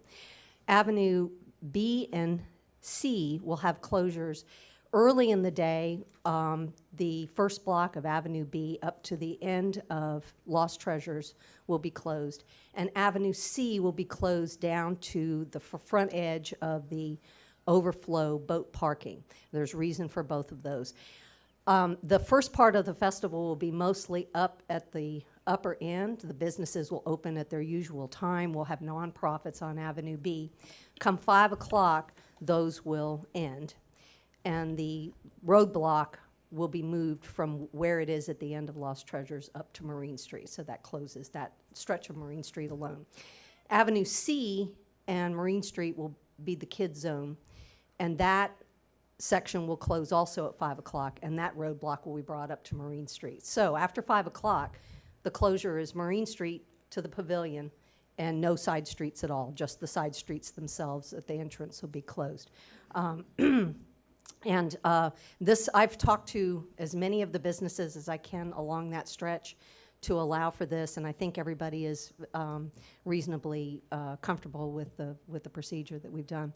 The vendors will be brought in down past George Sands Park and up Avenue C. They're not going to enter at 98 and Marine Street. So we'll bring them in then. The vendors will start at 1 and they'll go till after the fireworks. The entire venue from Marine Street down to the pavilion will stay closed until the fireworks are over to ensure the safety of the pedestrians that are on the street there. So if you have any questions, I know that's an awful lot of map work, and my graphics are not real helpful because they're very small, but I can hand this to Courtney and she will. All right, do we have questions, commissioners? And, I was just gonna say, I know you put a lot of thought and work into this, and I really appreciate it. The hidden part is where the resources are. Yeah. And we're real excited that the food will be down where all the 50 amp outlets are. Mhm. And that makes my life so much easier. So I'm very excited about that. And I think it's nice because it does bring the crowd down to the pavilion, which is really the best place to watch the boat parade. And we hope that that will limit the number of people that trespass down on the commercial docks that are along the upper end of Marine Street, because they'll have a much better place to watch. And that's where all the food and entertainment and everything will be at the end of the festival. So that's where. Okay, Commissioner Melander? The only thing I could think of would be maybe the homeowners at the condos may question some of that. Well, I'm sure that it's inconvenient for them because we close in front of those poor condos every single festival. Yeah. And I'm surprised that we don't hear more complaints. Hey, that's wonderful, but that's the only thought that I had. Right. Okay, I would like to know, are you going to block off the overflow parking on Avenue C? No. Okay, we want folks to be able to Right. use that. No, the reason to Okay. put the roadblock that far down is actually to allow Mr. John's party train a reasonable route. The way it is, if we have been asked not to allow the train to go in front of Harry's because of the alcohol being served at Harry's outside the building. And they don't want the train to go down, well, I don't want the train to go down into the area where people are lining up at the food vendors. So that only left from Avenue C just past the condos and back again, and it's very narrow down there. If we kept it open down to the parking area, Mr. John can run his train all the way down the hill and back up, and then at least partly down Marine Street. Once he leaves at 5 o'clock, then we can just close, we can open all that and move the barrier up to Marine Street. That would allow patrons of Harry's to use that parking lot, and they can also use the parking lot on Avenue B, because that will be open as well. And the nonprofits will close when the businesses close, so upper end will be shut down. All right, very good. Thank you. Thank you, Lisa, for all you do for all of our community. Thank you. All the museums that you do volunteer work and emergency management and everything. Yes, I know it. I've got it highlighted. All right, so any further discussion? Are we ready to make a motion regarding closing these streets? I'll make a motion that we close the streets as suggested by Miss Lisa Keith Lucas for Holiday on the Harbor. Second. Okay, and we have, that motion is by Commissioner Brown, second by Commissioner Allen. Is there any further discussion? All right, all in favor? Aye. Any opposed? And that motion carries. Okay, so now we're to old business. Would we like to take a recess? Okay, we're taking 5 minutes.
I'm going to call to order, reconvene this commission meeting on November the 3rd, 2022 at Carrabelle City Commission at Carrabelle City Hall.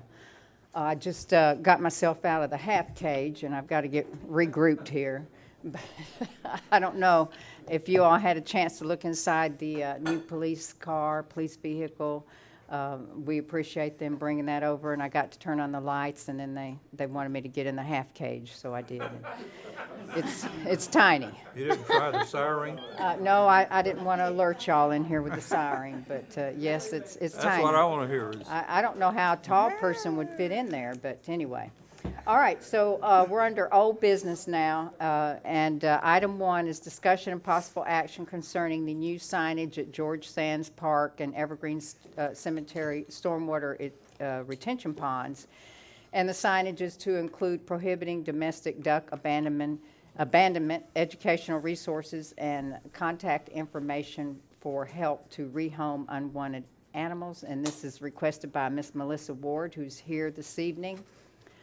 She worked with, she sent a sample, and then Ms. Courtney sought some consultation from the chief, and we changed that sample up a little bit. Ms. Courtney did, and this is what Courtney is presenting now. Is that correct? Yes. For potential signage. And so if you get a phone call, Courtney, you've got the city hall number on there. So you put that instead of Miss Melissa's number. Yes, Y'all yes. would contact her for assistance. Yes, they can call us, and then we can contact Miss Melissa. We didn't want to put her personal number up there if she moves away, and then we've got a sign that has her phone number, or people to call and harass her. So they can call us with a complaint, and we can get in touch with the appropriate people. Okay. And for those who weren't here, this came about because we have folks that get ducks and other domestic animals as such, and they as the animals grow up, they can't maintain them. And I think Miss Keisha takes on some domestic ducks, I've heard through the grapevine.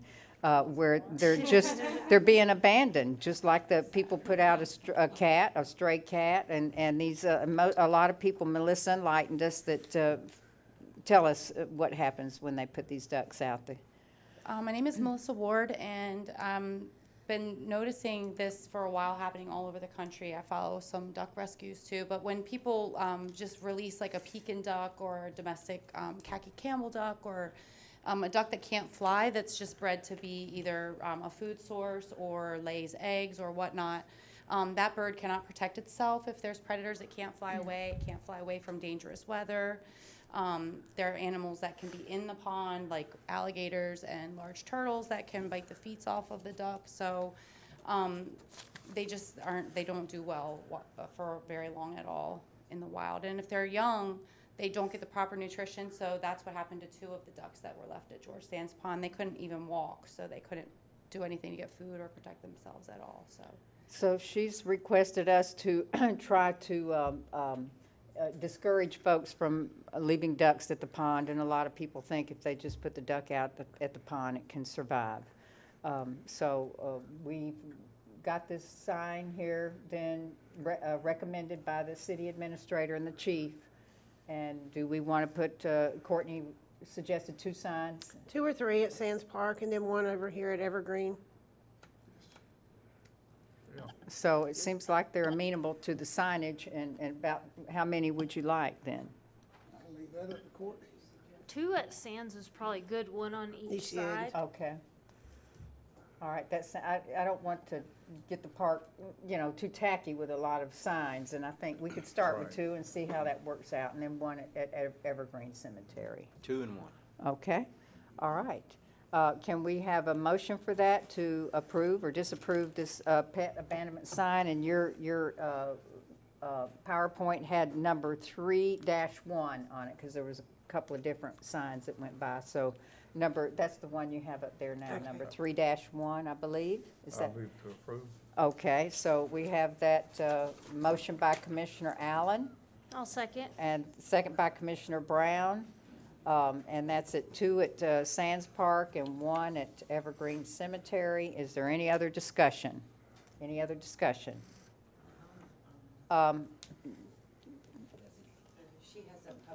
Okay, all right. Okay, come forward, Miss Debbie.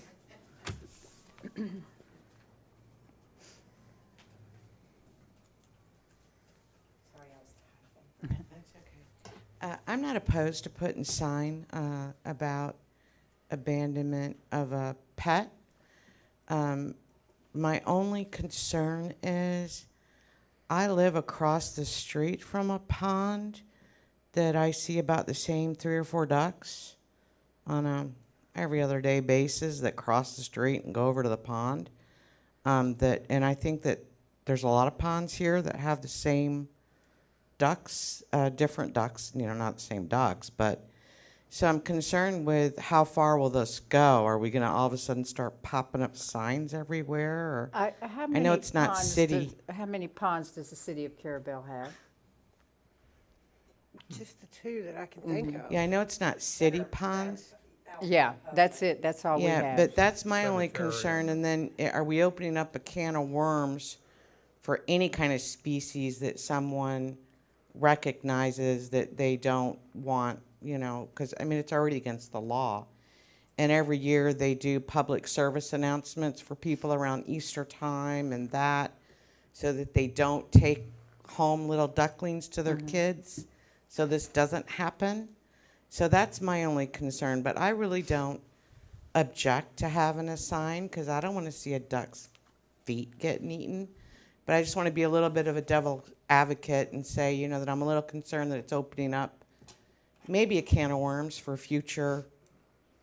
Well, we can't put signs on any other pond because no other ponds are in the city of Carrabelle unless they're on private property. Other creatures or things that, Well, might come up. That's all. That's they all I put out wanted to say anything, was, so yeah. we know we've got, python problem in South Florida, Oh, well, that I'd so. be all for hunting pythons.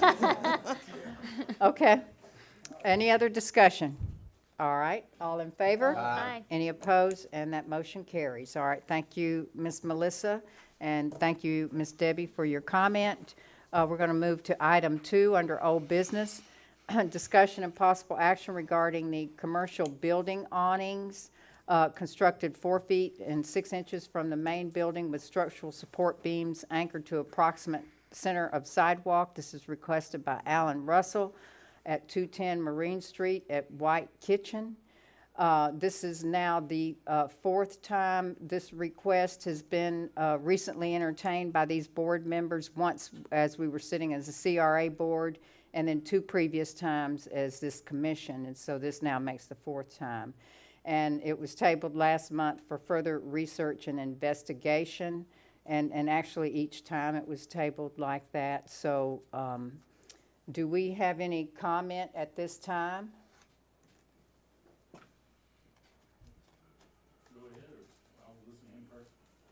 Okay, all right. You did a speaker card? Yes.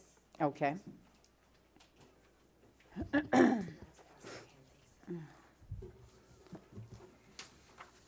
Okay, thank you.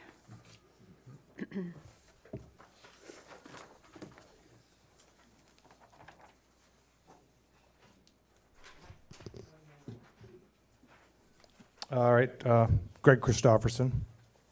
And I'm not here in favor or in opposition of the project.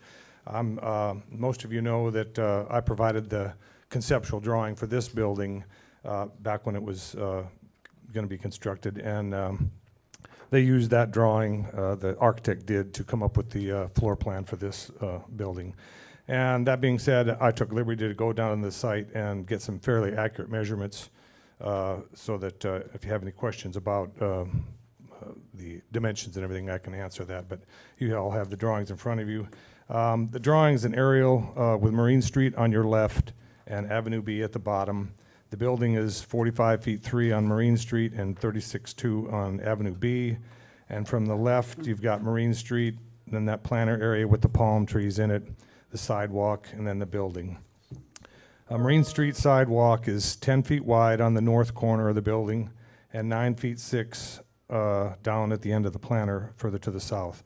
Then there's an additional 8-inch curb on that side of the sidewalk that's level with the sidewalk, but I didn't include that in the dimensions.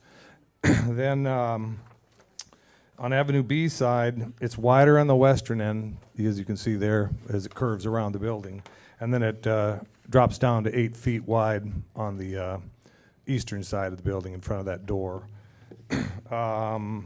Let's see. So then on both Marine Street and Avenue B, the black triangles that run down, that's the 4 feet 6 from the building on both sides of the building that represent the 8x8 posts that are proposed to be about 10 feet apart. So, I mean, they're not to any particular dimension other than what was described in the application.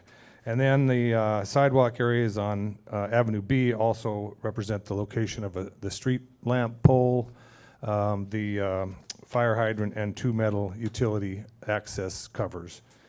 And then also you'll notice there's a circle around the fire hydrant, and that is that represents the National Fire Protection Agency Code 18.5.7.1 that states a 36-inch clear space shall be maintained around the circumference of the fire hydrant except as otherwise required or approved.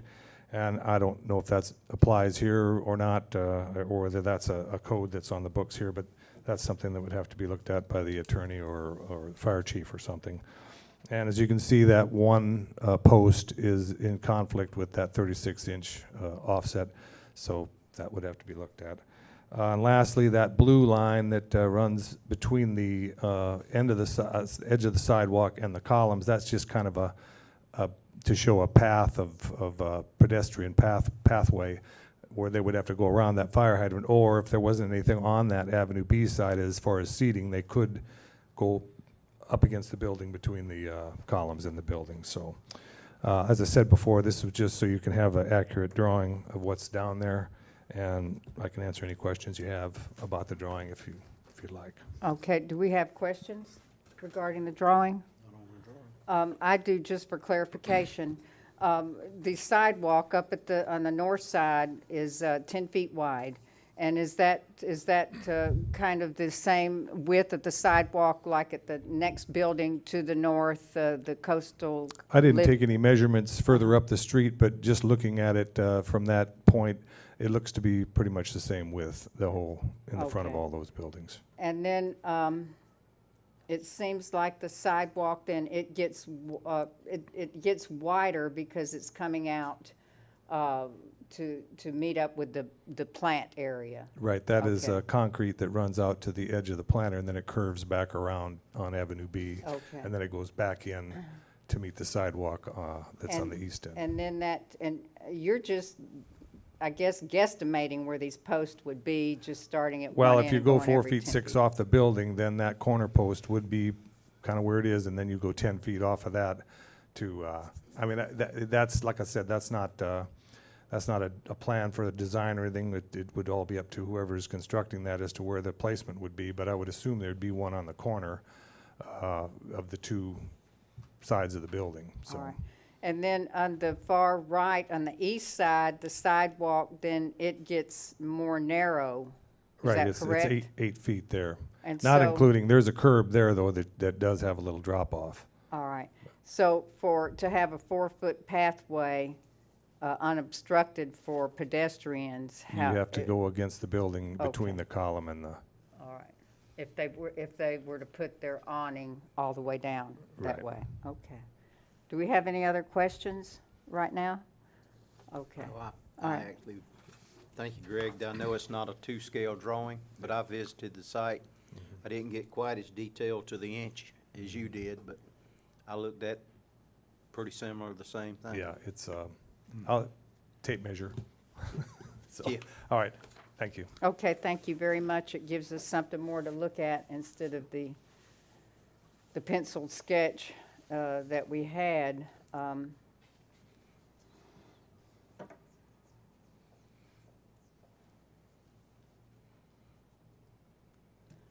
Does Mr. Russell, do you have something you'd like to say? Sure. Okay.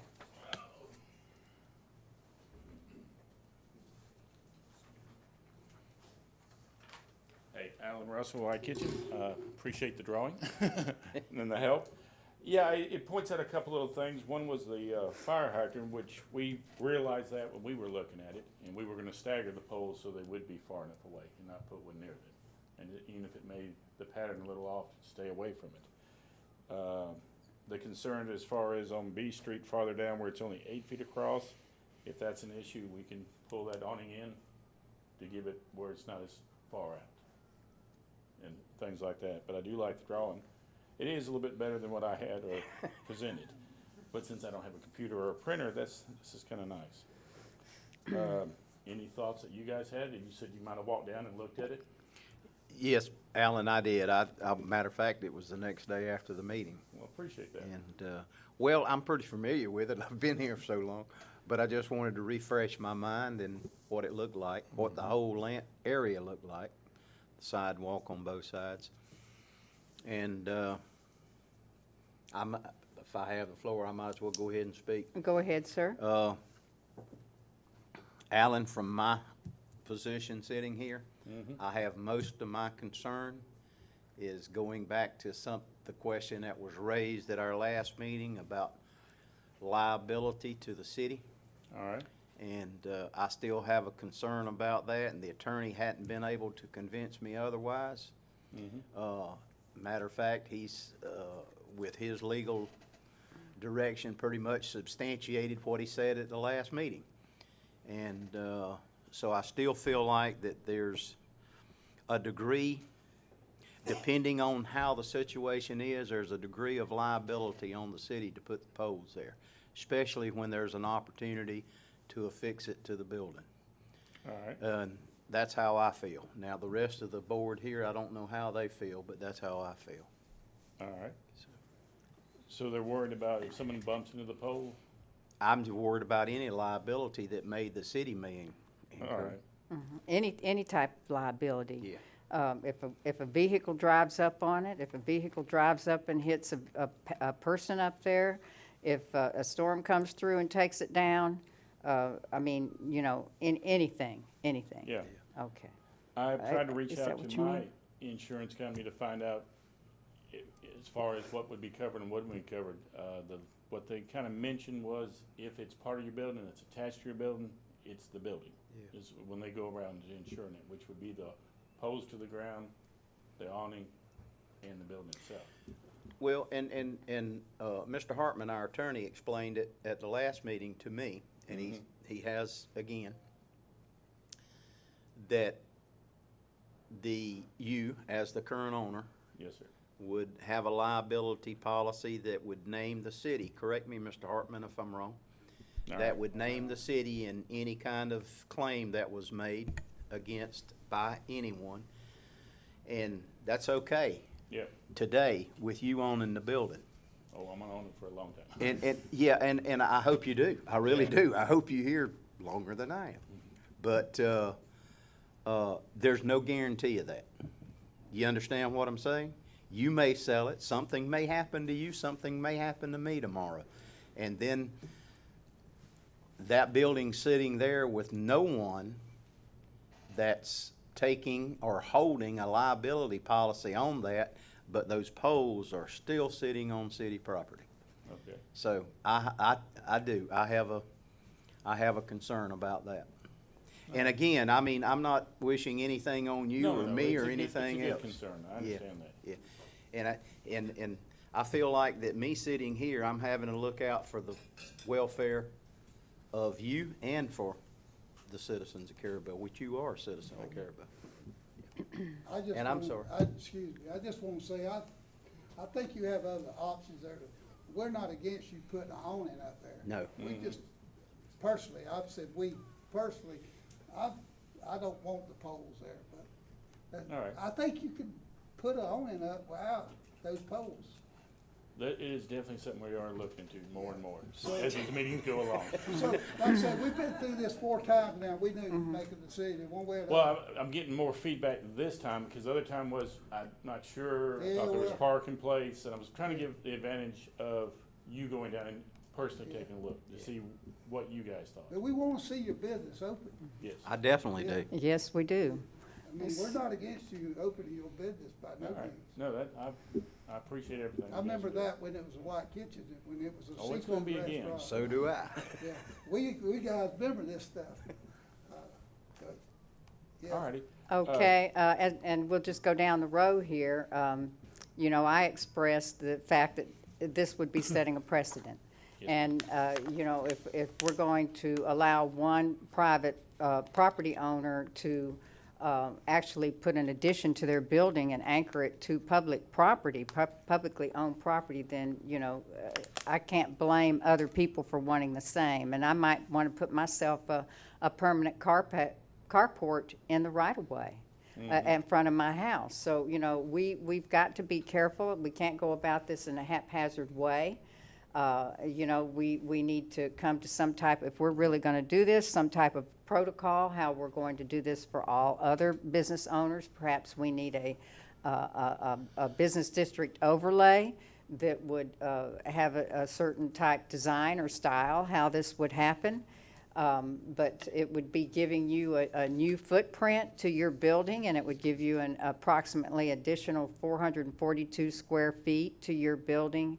And and all of this, if you say, what is your usage that you say that you're planning? We're planning for that. I would like to put benches out there, possible tables, And with if your you- permission. If you put tables, then it's going to block all of that. So that is giving you a permanent use of that sidewalk. It's not temporary like Harry's has. And so we would need to, you know, study this and maybe, you know, have a real city planner come and help us decide how we want to move forward with this. But, you know, we don't even have a sidewalk encroachment agreement or anything. You know, we're just understanding what your proposed use is.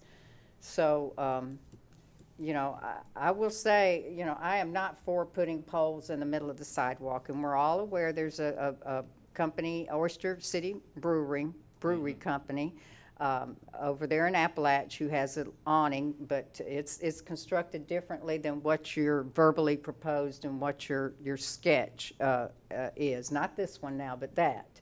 Yeah. And, you know, maybe we would take a look at that and consider something like that, but for all of the city of Carrabelle, not just a one-time. What is theirs like?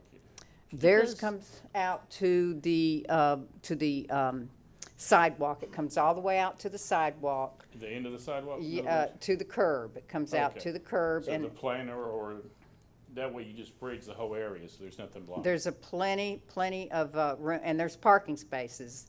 And Yeah. actually, and they have constructed bench seats connected to each structure, each beam, and they sit at those bench seats, so there's no tables that can be moved, no chairs that can be moved, and there's a constant four plus wide pathway. And then they sit on those bench seats there, and actually one bench seat sits out, the person Okay, that's I sitting see. on I the know. outside, yeah, there you go, is not even under the awning. And also something, you know, if this is the awning is gonna come down in the middle of the sidewalk, then if it's raining, the pedestrians are gonna really get dumped on if they have to walk outside, you know, and if they're putting tables inside, it's gonna be a permanent obstruction. The sidewalk is cracked up pretty good in that area on the corner of here. In this corner, I noticed the Main and sidewalk. B, yeah. And, you know, we may want to repair that someday. We need to know where are the underground utilities. What are we gonna be looking, you know, at, you know, and we don't know what your blueprint, I mean, if you're gonna really propose something like this and you really want us to get down with it, we need to see a real blueprint and what your plans are. And we need to know if you're gonna put those poles down in the ground somehow or anchor it to the concrete. If we bridged all the way across and did not touch the sidewalk, you would be happier with something like that? Well, then you're in conflict with the light pole. And what I would suggest is that you get yourself some blueprints All right. and decide, you know, and then that's what I would suggest. All But right. We can work on that. but I'm sure Mr. Commissioner Cal Allen would like to speak. I would think that it would be nice to have it there. I'm in favor of it. I think it, all the buildings look the same when you don't have anything to break them up. And just a little variety here and there. If somebody else come up with a good idea, and it was a good idea, then we'll go with it. And it would make our town not look just like a little dead area. Yeah, I think there's some leeway on both sides that we can come up with some idea that makes you guys happy, keeps the lawyers happy, you know, and everything like that. We just gotta figure the common ground out. And the fact that the curb, I mean, the area goes way out, even though it's city, it still, could be decorated. Yeah. Let's give Commissioner Brown a moment too, if she would like to speak. I'm in a combination of the mayor and Mr. Cal Allen. I'm all for an awning because walking downtown in the rain, you get drenched. So any kind of coverage we can get is great. But with the poles in the middle of the sidewalk, I don't agree with. I've said from the beginning that I think they should go all the way out to the end, similar to Oyster City. Yeah. So I just think it needs to be redesigned because if you're adding tables underneath your awning and then the pedestrians have to walk outside of it, that's just not fair. It's not right. Yeah. Well, because the way I see it and the way a lady that was in here tonight, she's already gone, she called me on the phone and she sees it as if we are the city would permanently be giving permanent use of 4.5 feet of sidewalk, 442 square feet to a private Right. property owner. Well, folks, y'all help me out here. I'm getting a little confused. I think the only thing that we're addressing here is post, not the awning. I see us getting a little bit off subject. We're not addressing the awning, we're addressing post. Well, he wants to put posts down. I'm not in agreement with the Well, posts. let's vote on it. Well, I was gonna say, post is all that we're supposed to be addressing. So if you want, and Commissioner Melander said at the last meeting, if you want to, I'm gonna make a put up- motion that we deny the request for the post to go in the city sidewalk. okay. The awning's not the subject, just the post. Just the post, all right? I second that motion. And say that again, Commissioner Melander. Deny the request for the post. Post to be placed in the city sidewalk by this request. Okay. Okay, and we have that motion by Commissioner Melander, second by Commissioner Walden. Is there any further discussion? Any other discussion? Okay, all in favor? Aye. Any opposed? And that motion carries. All right. Alan? Yeah. Still want you to have an awning and a business. Yeah. Just try Getting that some way. enlightenment here, so we're working on it. All right, and I'll go down there and check out and see what the brewery has and see how we can work that out. Good luck. So we're still working on it. All right, Thank very you. good. Thank you. We'll look forward to seeing you next time. All right, item 3, discussion and action, possible action regarding development of boat ramp overflow parking on Southeast Avenue C. And Mr. Russell presented a conceptual on October the 6th. And it was tabled for him to bring us back some survey info. If we needed a topographic survey, we wanted to delineate the wetlands, delineate the location and type of trees, and maybe we were going to talk about a stormwater ditch. So, Okay, so we did locate the survey that Thurman Roddenberry had done. However, he did not have trees located on it nor topographic information. So we went out and field located the trees here. What you see in green, those trees are the large pine trees there. Those are 20 inches plus. Some of those are quite large, and from our assessment, those are over 100 years old. Those are very old pine trees. So we think that those would be worthy of protecting, to some extent. Those are longleaf pines. Most of those are longleaf. I think there's a couple in there that may be something different. Yeah. Okay. Right. The two trees in the middle you see there that are the magenta color, those are water oaks, not worthy of saving. So we would recommend those to be removed. You typically you don't want to water oak next to a parking. It drops a lot of limbs and litter and whatnot. So we also made an assessment of the wetlands in this corner, and really the wetlands there are confined to the ditch, and there's a small area in the far northeast corner that appears to be wetland, but the majority of it is not wetland from our assessment. So we took that information, and if you go to number 2, Courtney, we rearranged the site here. We also changed the dimensions of the boat parking spaces and the drive aisle width. We increased all those. So in the previous plan, we had about 20 boat parking spots. In this plan, we have 11. So about half as many. And again, we increased the size of those spots. And then kind of threaded the needle there with the drive aisle exit out to 3rd Street. So that's the general concept. Again, there's room for some adjustment here as we move forward with the final design. But wanted to share this with you for your comment. Well, certainly that's an idea, and you are suggesting to take out the 2 magenta. Yes. Okay, and the other 2 on the north side, or the one on the north side, if that one came out, that would give you 1 more space, I think. Yes. Northwest side. Yes. Don't know about that tree, that one tree there. And so, just to confirm, you said that the wetlands were confined to the ditch, except for this, say that again? The far northeast Okay. corner. Yeah.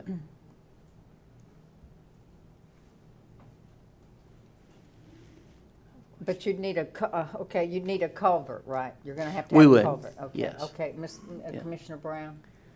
Would it be more beneficial, because this is for boat ramp parking, to get rid of these 4 parking spaces for normal cars and just extend the boat ramp parking? Or is that, how many could we get, like maybe 2 more? Mm-hmm.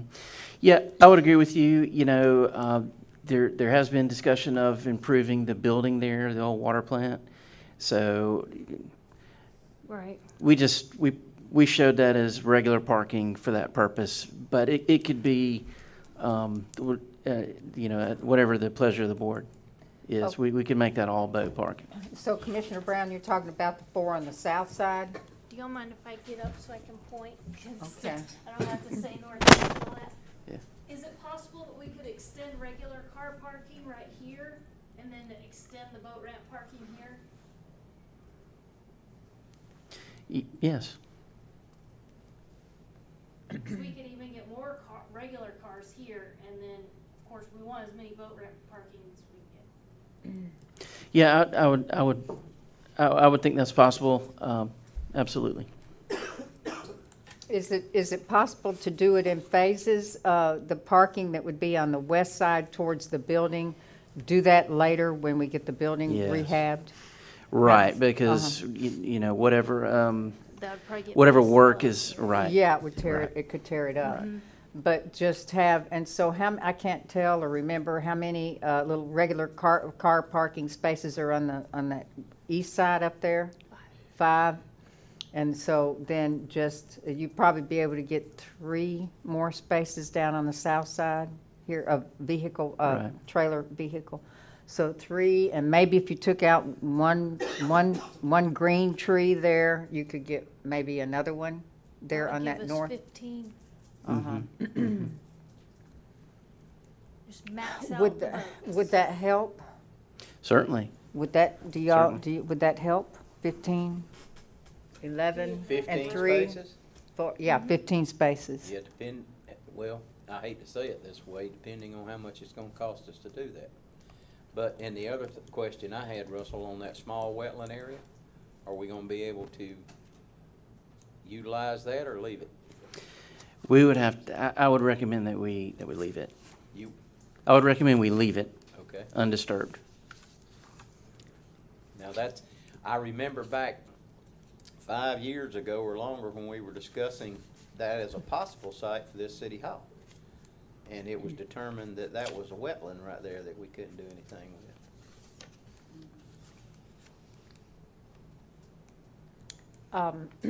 We needed more room than this parking lot, so. We did, but Yeah. it was discussed. Yeah, Yeah. it was. Now, some people, once people see that that's a designated parking spot, you'll probably find that you'll get one or two that park out in the right-of-way on that Avenue C there as well. And I know we're worried about the cost. We have a certain amount of money in the boat ramp account. But the CRA spent a tremendous amount of money on that boat ramp, parking, triangle parking, non-pervious over there. But it was justified because it was needed and it lifted the area up.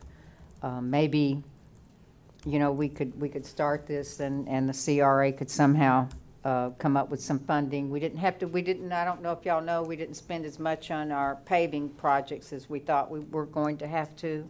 I think we came out with an extra 30 or something around there. So, maybe we can help that way. But what do you think, Mr. Russell, on the gravel parking lot estimate then for this?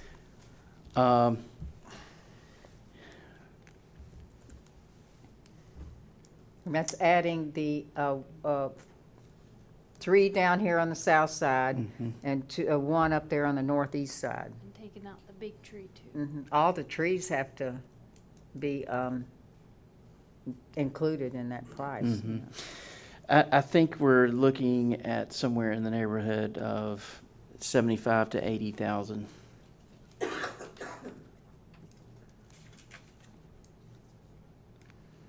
And we would do this similar to how we did the gravel parking at the Sands Park, where we lay down fabric under the rock, and that helps prevent weed growth. But it would require maintenance.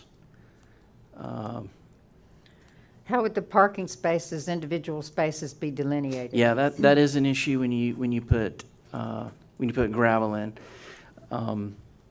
Yeah, that kind of moves. We do some kind of Curb bumpers. stops. Yeah. That's not a bad railroad idea. ties? Railroad ties would last Yeah. longer than any other timber type product. They're not as forgiving as the bumper stops, but we could use that as well. We don't want it to be forgiving. Okay. Yeah. I'm looking for some way that we can move this off the agenda item and put it under if we want to continue, put it under Russell's staff report to help move things along. So if we want to continue with this, I think next step would be a scope of work. Right.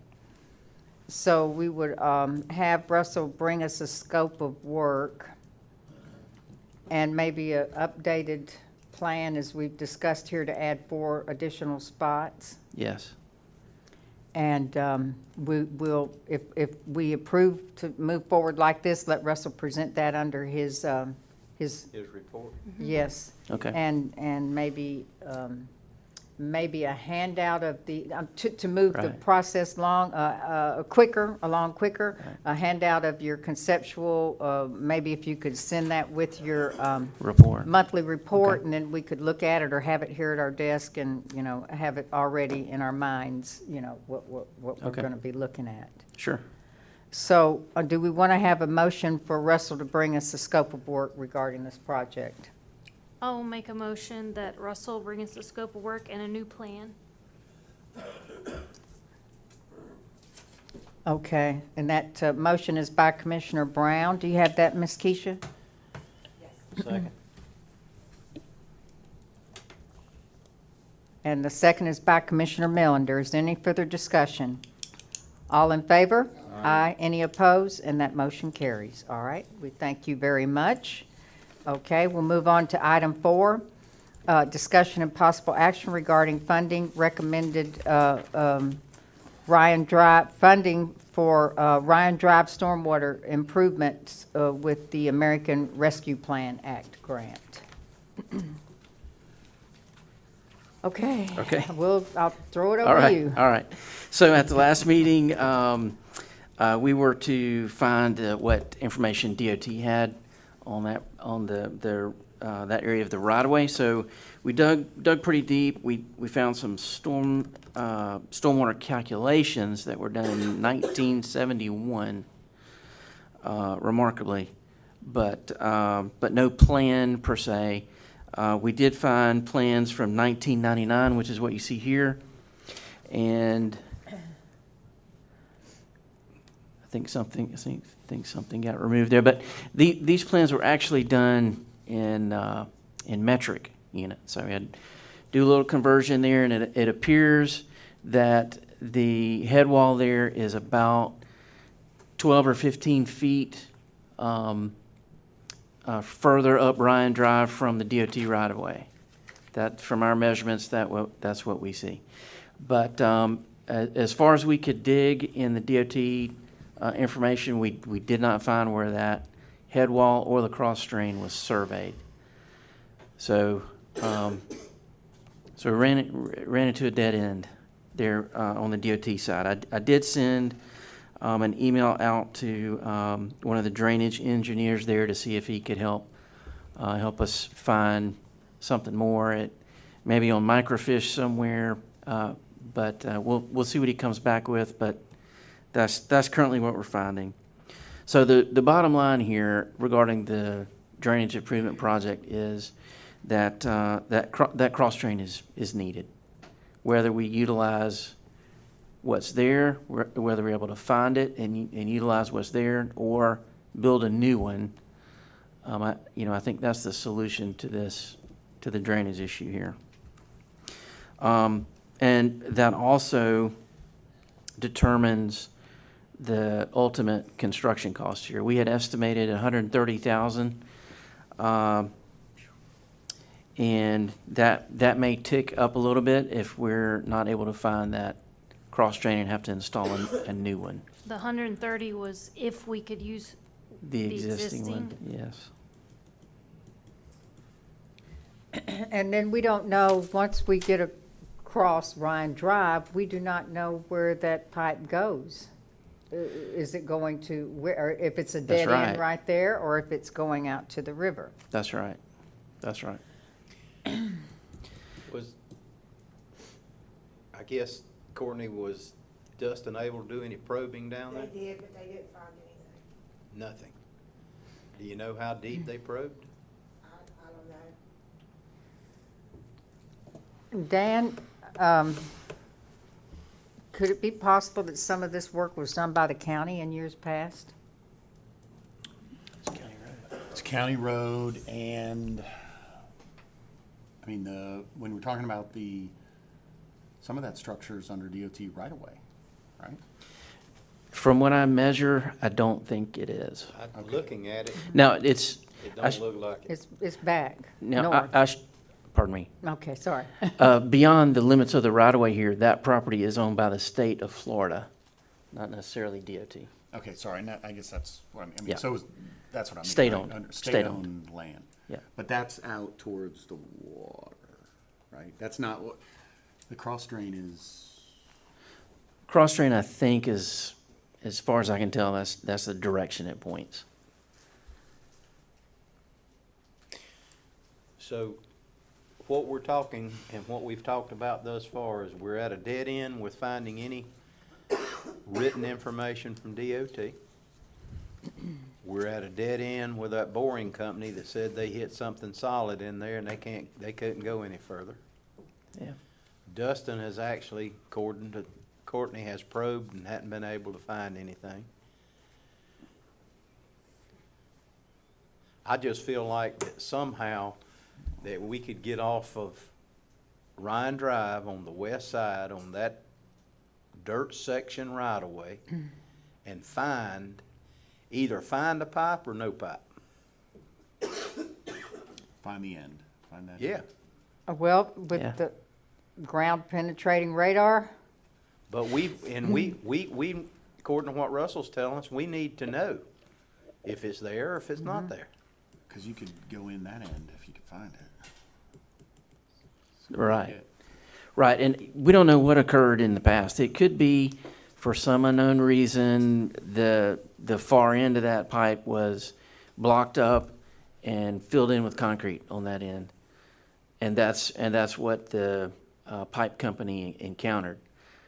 And if that could be removed and reopened, we're speculating. but We're it could be, speculating. right, and I would speculate that if it's blocked up, and maybe it was blocked up by somebody to keep water from pouring down on their property. In the past, you know, that used to be a restaurant down there. Right. And it used to be a private house before that.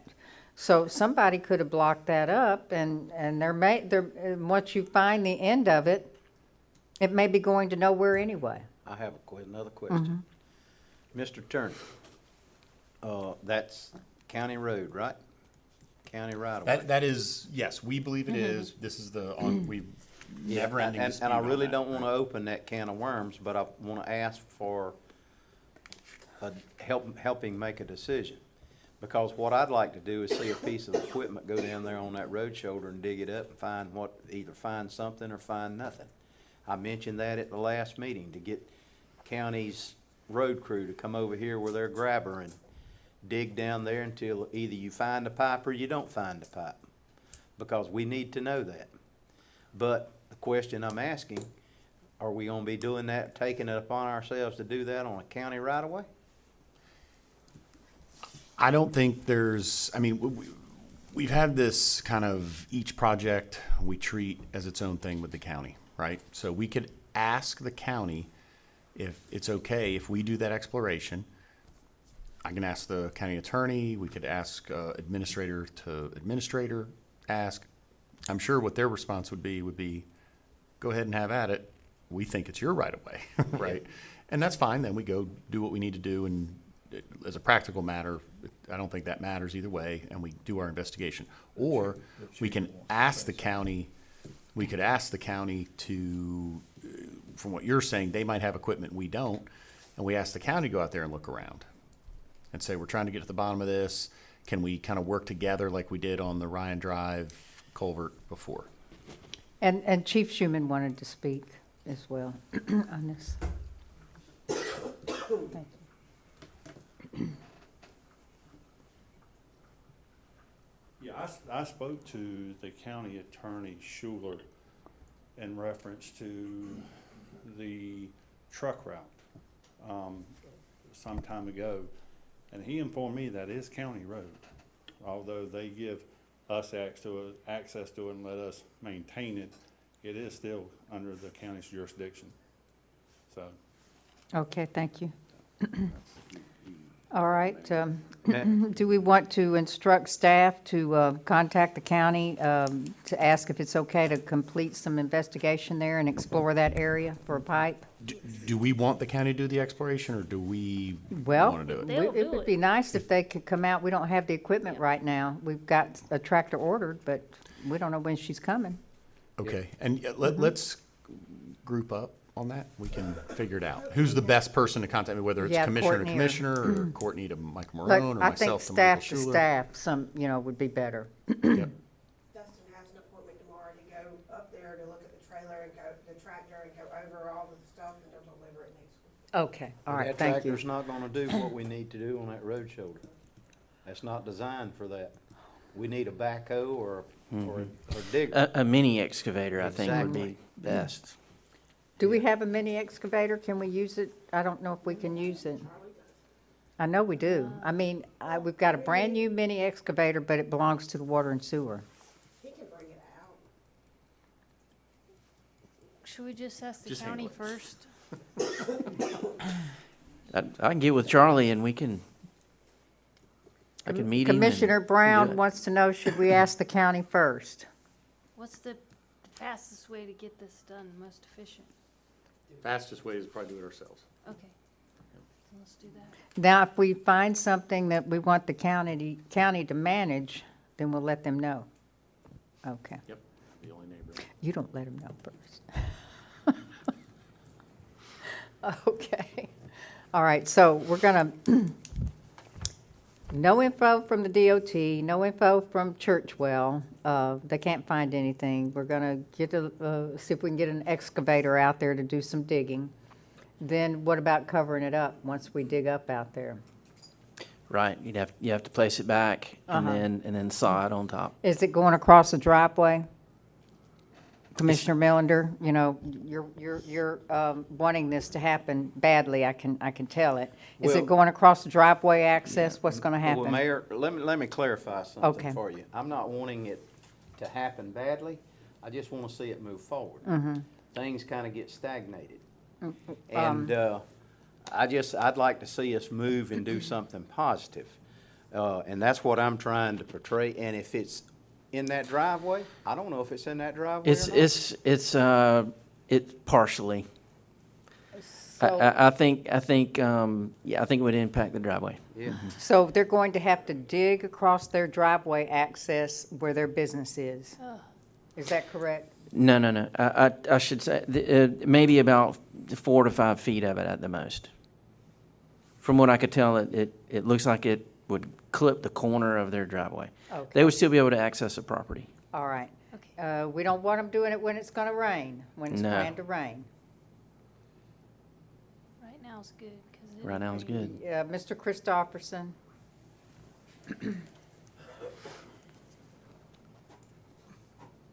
Greg Christopherson, just a quick question. Is there any way they could get a camera down in that? That, You know, that's to- what and then to- Churchwell did. Oh, they did? Yeah, Okay. yeah. I thought they were just blowing it out. Yeah. Who's gonna oversee this project, Courtney? Digging this stuff out here? I'll be glad. We'll be glad to.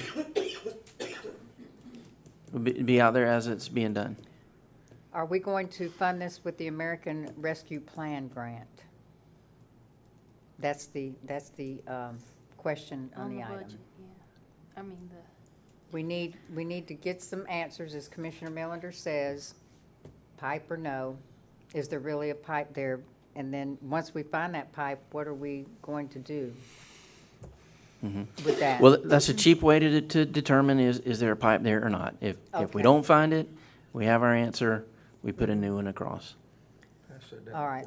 If we find it, then we'll probably have to dig it up on that west side and see what's happening with it. All right. Okay, so make a motion to go ahead and have them come out with the excavator and investigate for the pipe. I would like to do this, Mayor, if, Okay. and let me make a suggestion.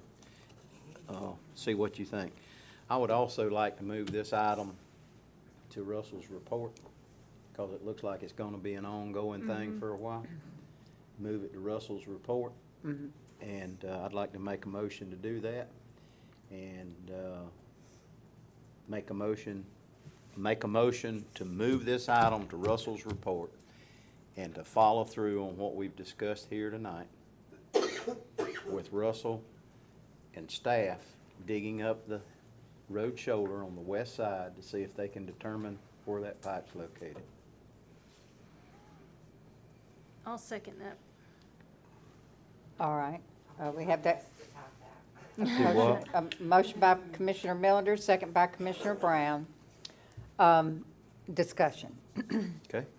How are we funding this project? That's the item to begin with. That's the item. How are Yeah. we funding this project?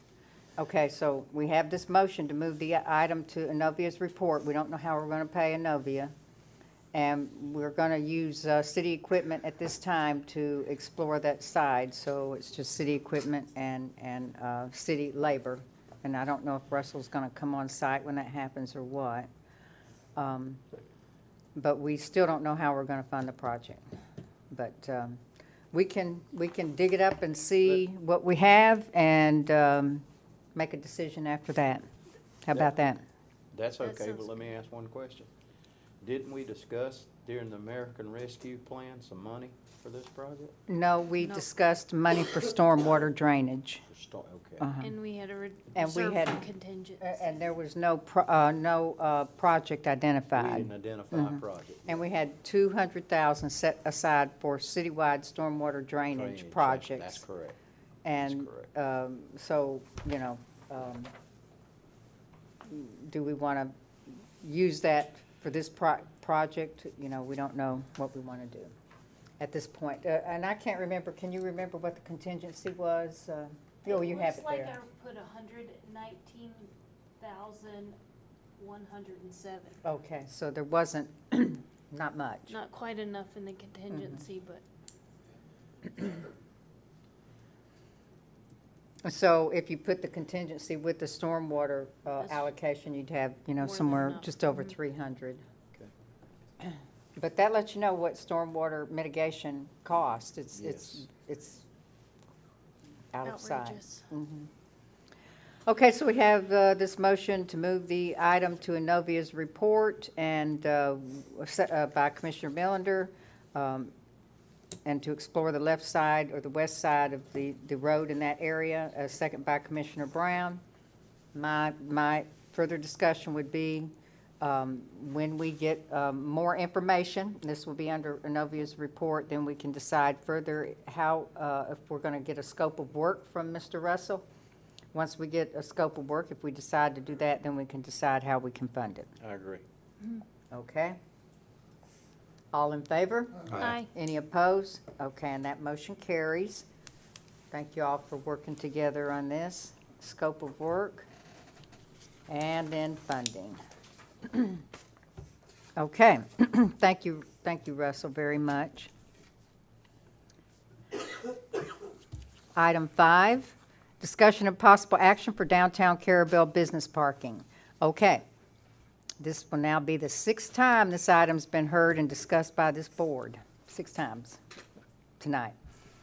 The item was tabled from October the 6th commission meeting where we agreed to focus on the business area first and then return to the overnight parking issues on the south end of Marine at a later date.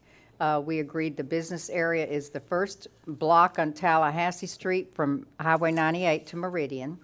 We agreed the business area is also the first 2 blocks on Marine Street from Highway 98 to Southeast Avenue C.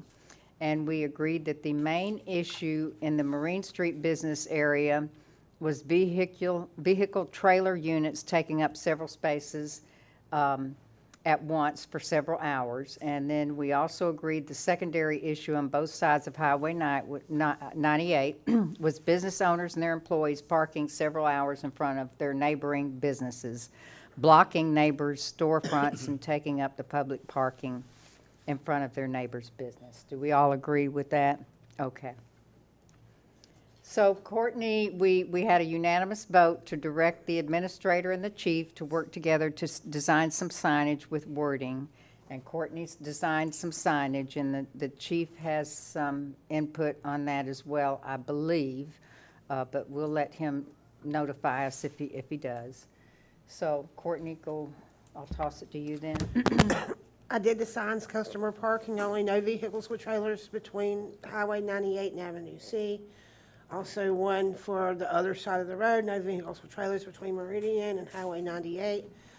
The chief and I did have some discussion about the customer parking only, or should it be vehicle parking only?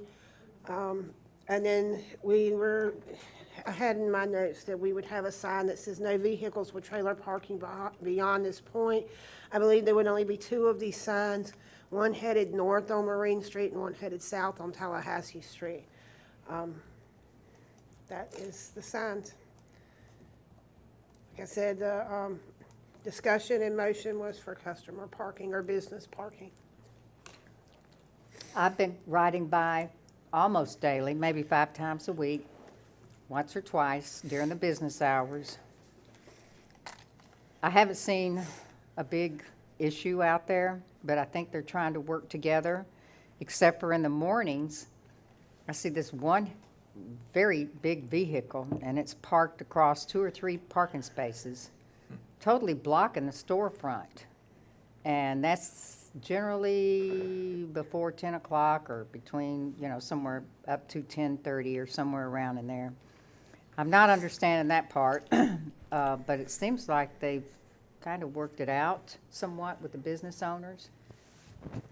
I think it's important to do the vehicles with trailers, no vehicles with trailers, beyond this point or between Meridian or 98. That's an issue. I like the vehicle parking only. And I would like for it to say 1 vehicle per space, so that we don't have these vehicles doing the same thing that the trailers are doing, parking across 2 or 3 spaces. I don't know why they're doing that. But anyway, that's me.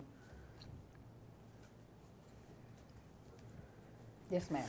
Well, our motion was for customer parking only, and this is exactly what I came to the commission with and came to talk to Courtney with 3-4 months ago, or however long it was, July. is this right here. This is all that we originally asked for, and this is what we made the motion for. And I would like to make a motion that we move forward with these signs. The customer parking only, no vehicles with trailers between the streets that we discussed. And then the 2 signs that say, no vehicles with trailer parking beyond this point. Okay, we have that motion by Commissioner Brown, and I see that the chief wants to speak. We'll do that during discussion. I'll second. Okay, Chief Schuman?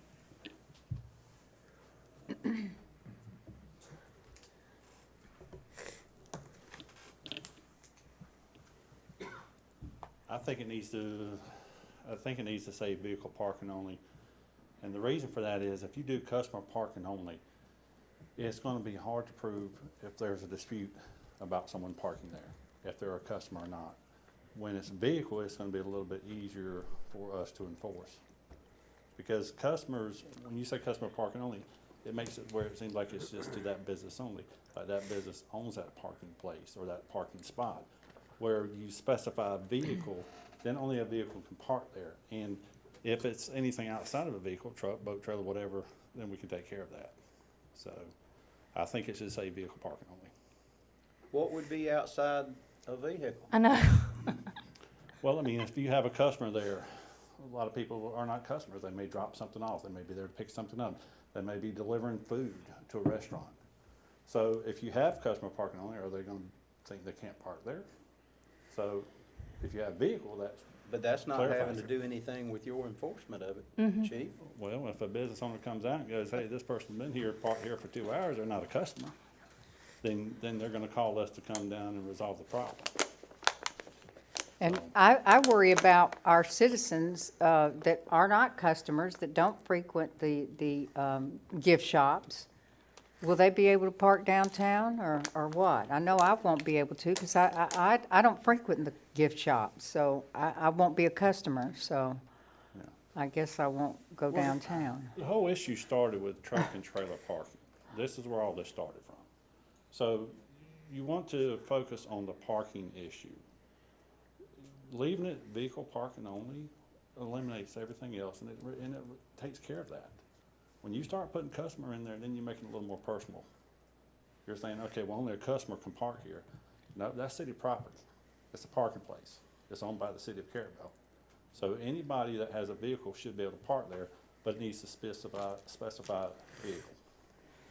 So if I want to go down there and watch the fireworks, I won't be able to park there? If it says customer parking only and the business owner comes out and said, hey, she's not a customer, she needs to move. This is what we've been discussing for months.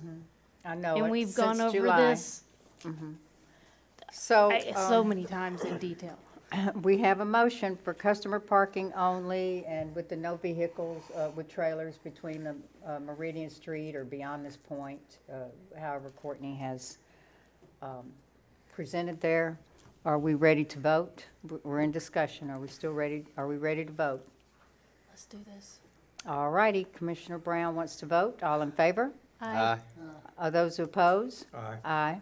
Okay, and that motion carries 2-3. And Allen and La Paz are nay. Thank you, thank you, thank you. All right. Yes, Miss Sharon Glaze. Can I please just make one statement? Yes, ma'am. Okay. And then we're on our way out here to adjourn. This is not about this. And I've tried not to say anything throughout this whole campaign about unethical behavior with signs. But it's unethical. And when Miss Keisha handed us packets about running our campaigns, in there, I should have brought the paper with me, it says not to put a political sign in a right-of-way. Am I right? And there are signs everywhere, multiple signs. And it really doesn't matter whether you feel it's hurting anyone or not.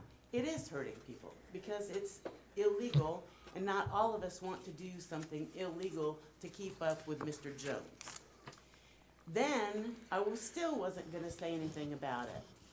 And tonight, when I went out to see the beautiful new car that the police department has in someone's window, sitting in the front row where all the people were going to come in and out, someone has a elect Bill Gray sign in the windshield for everyone to see.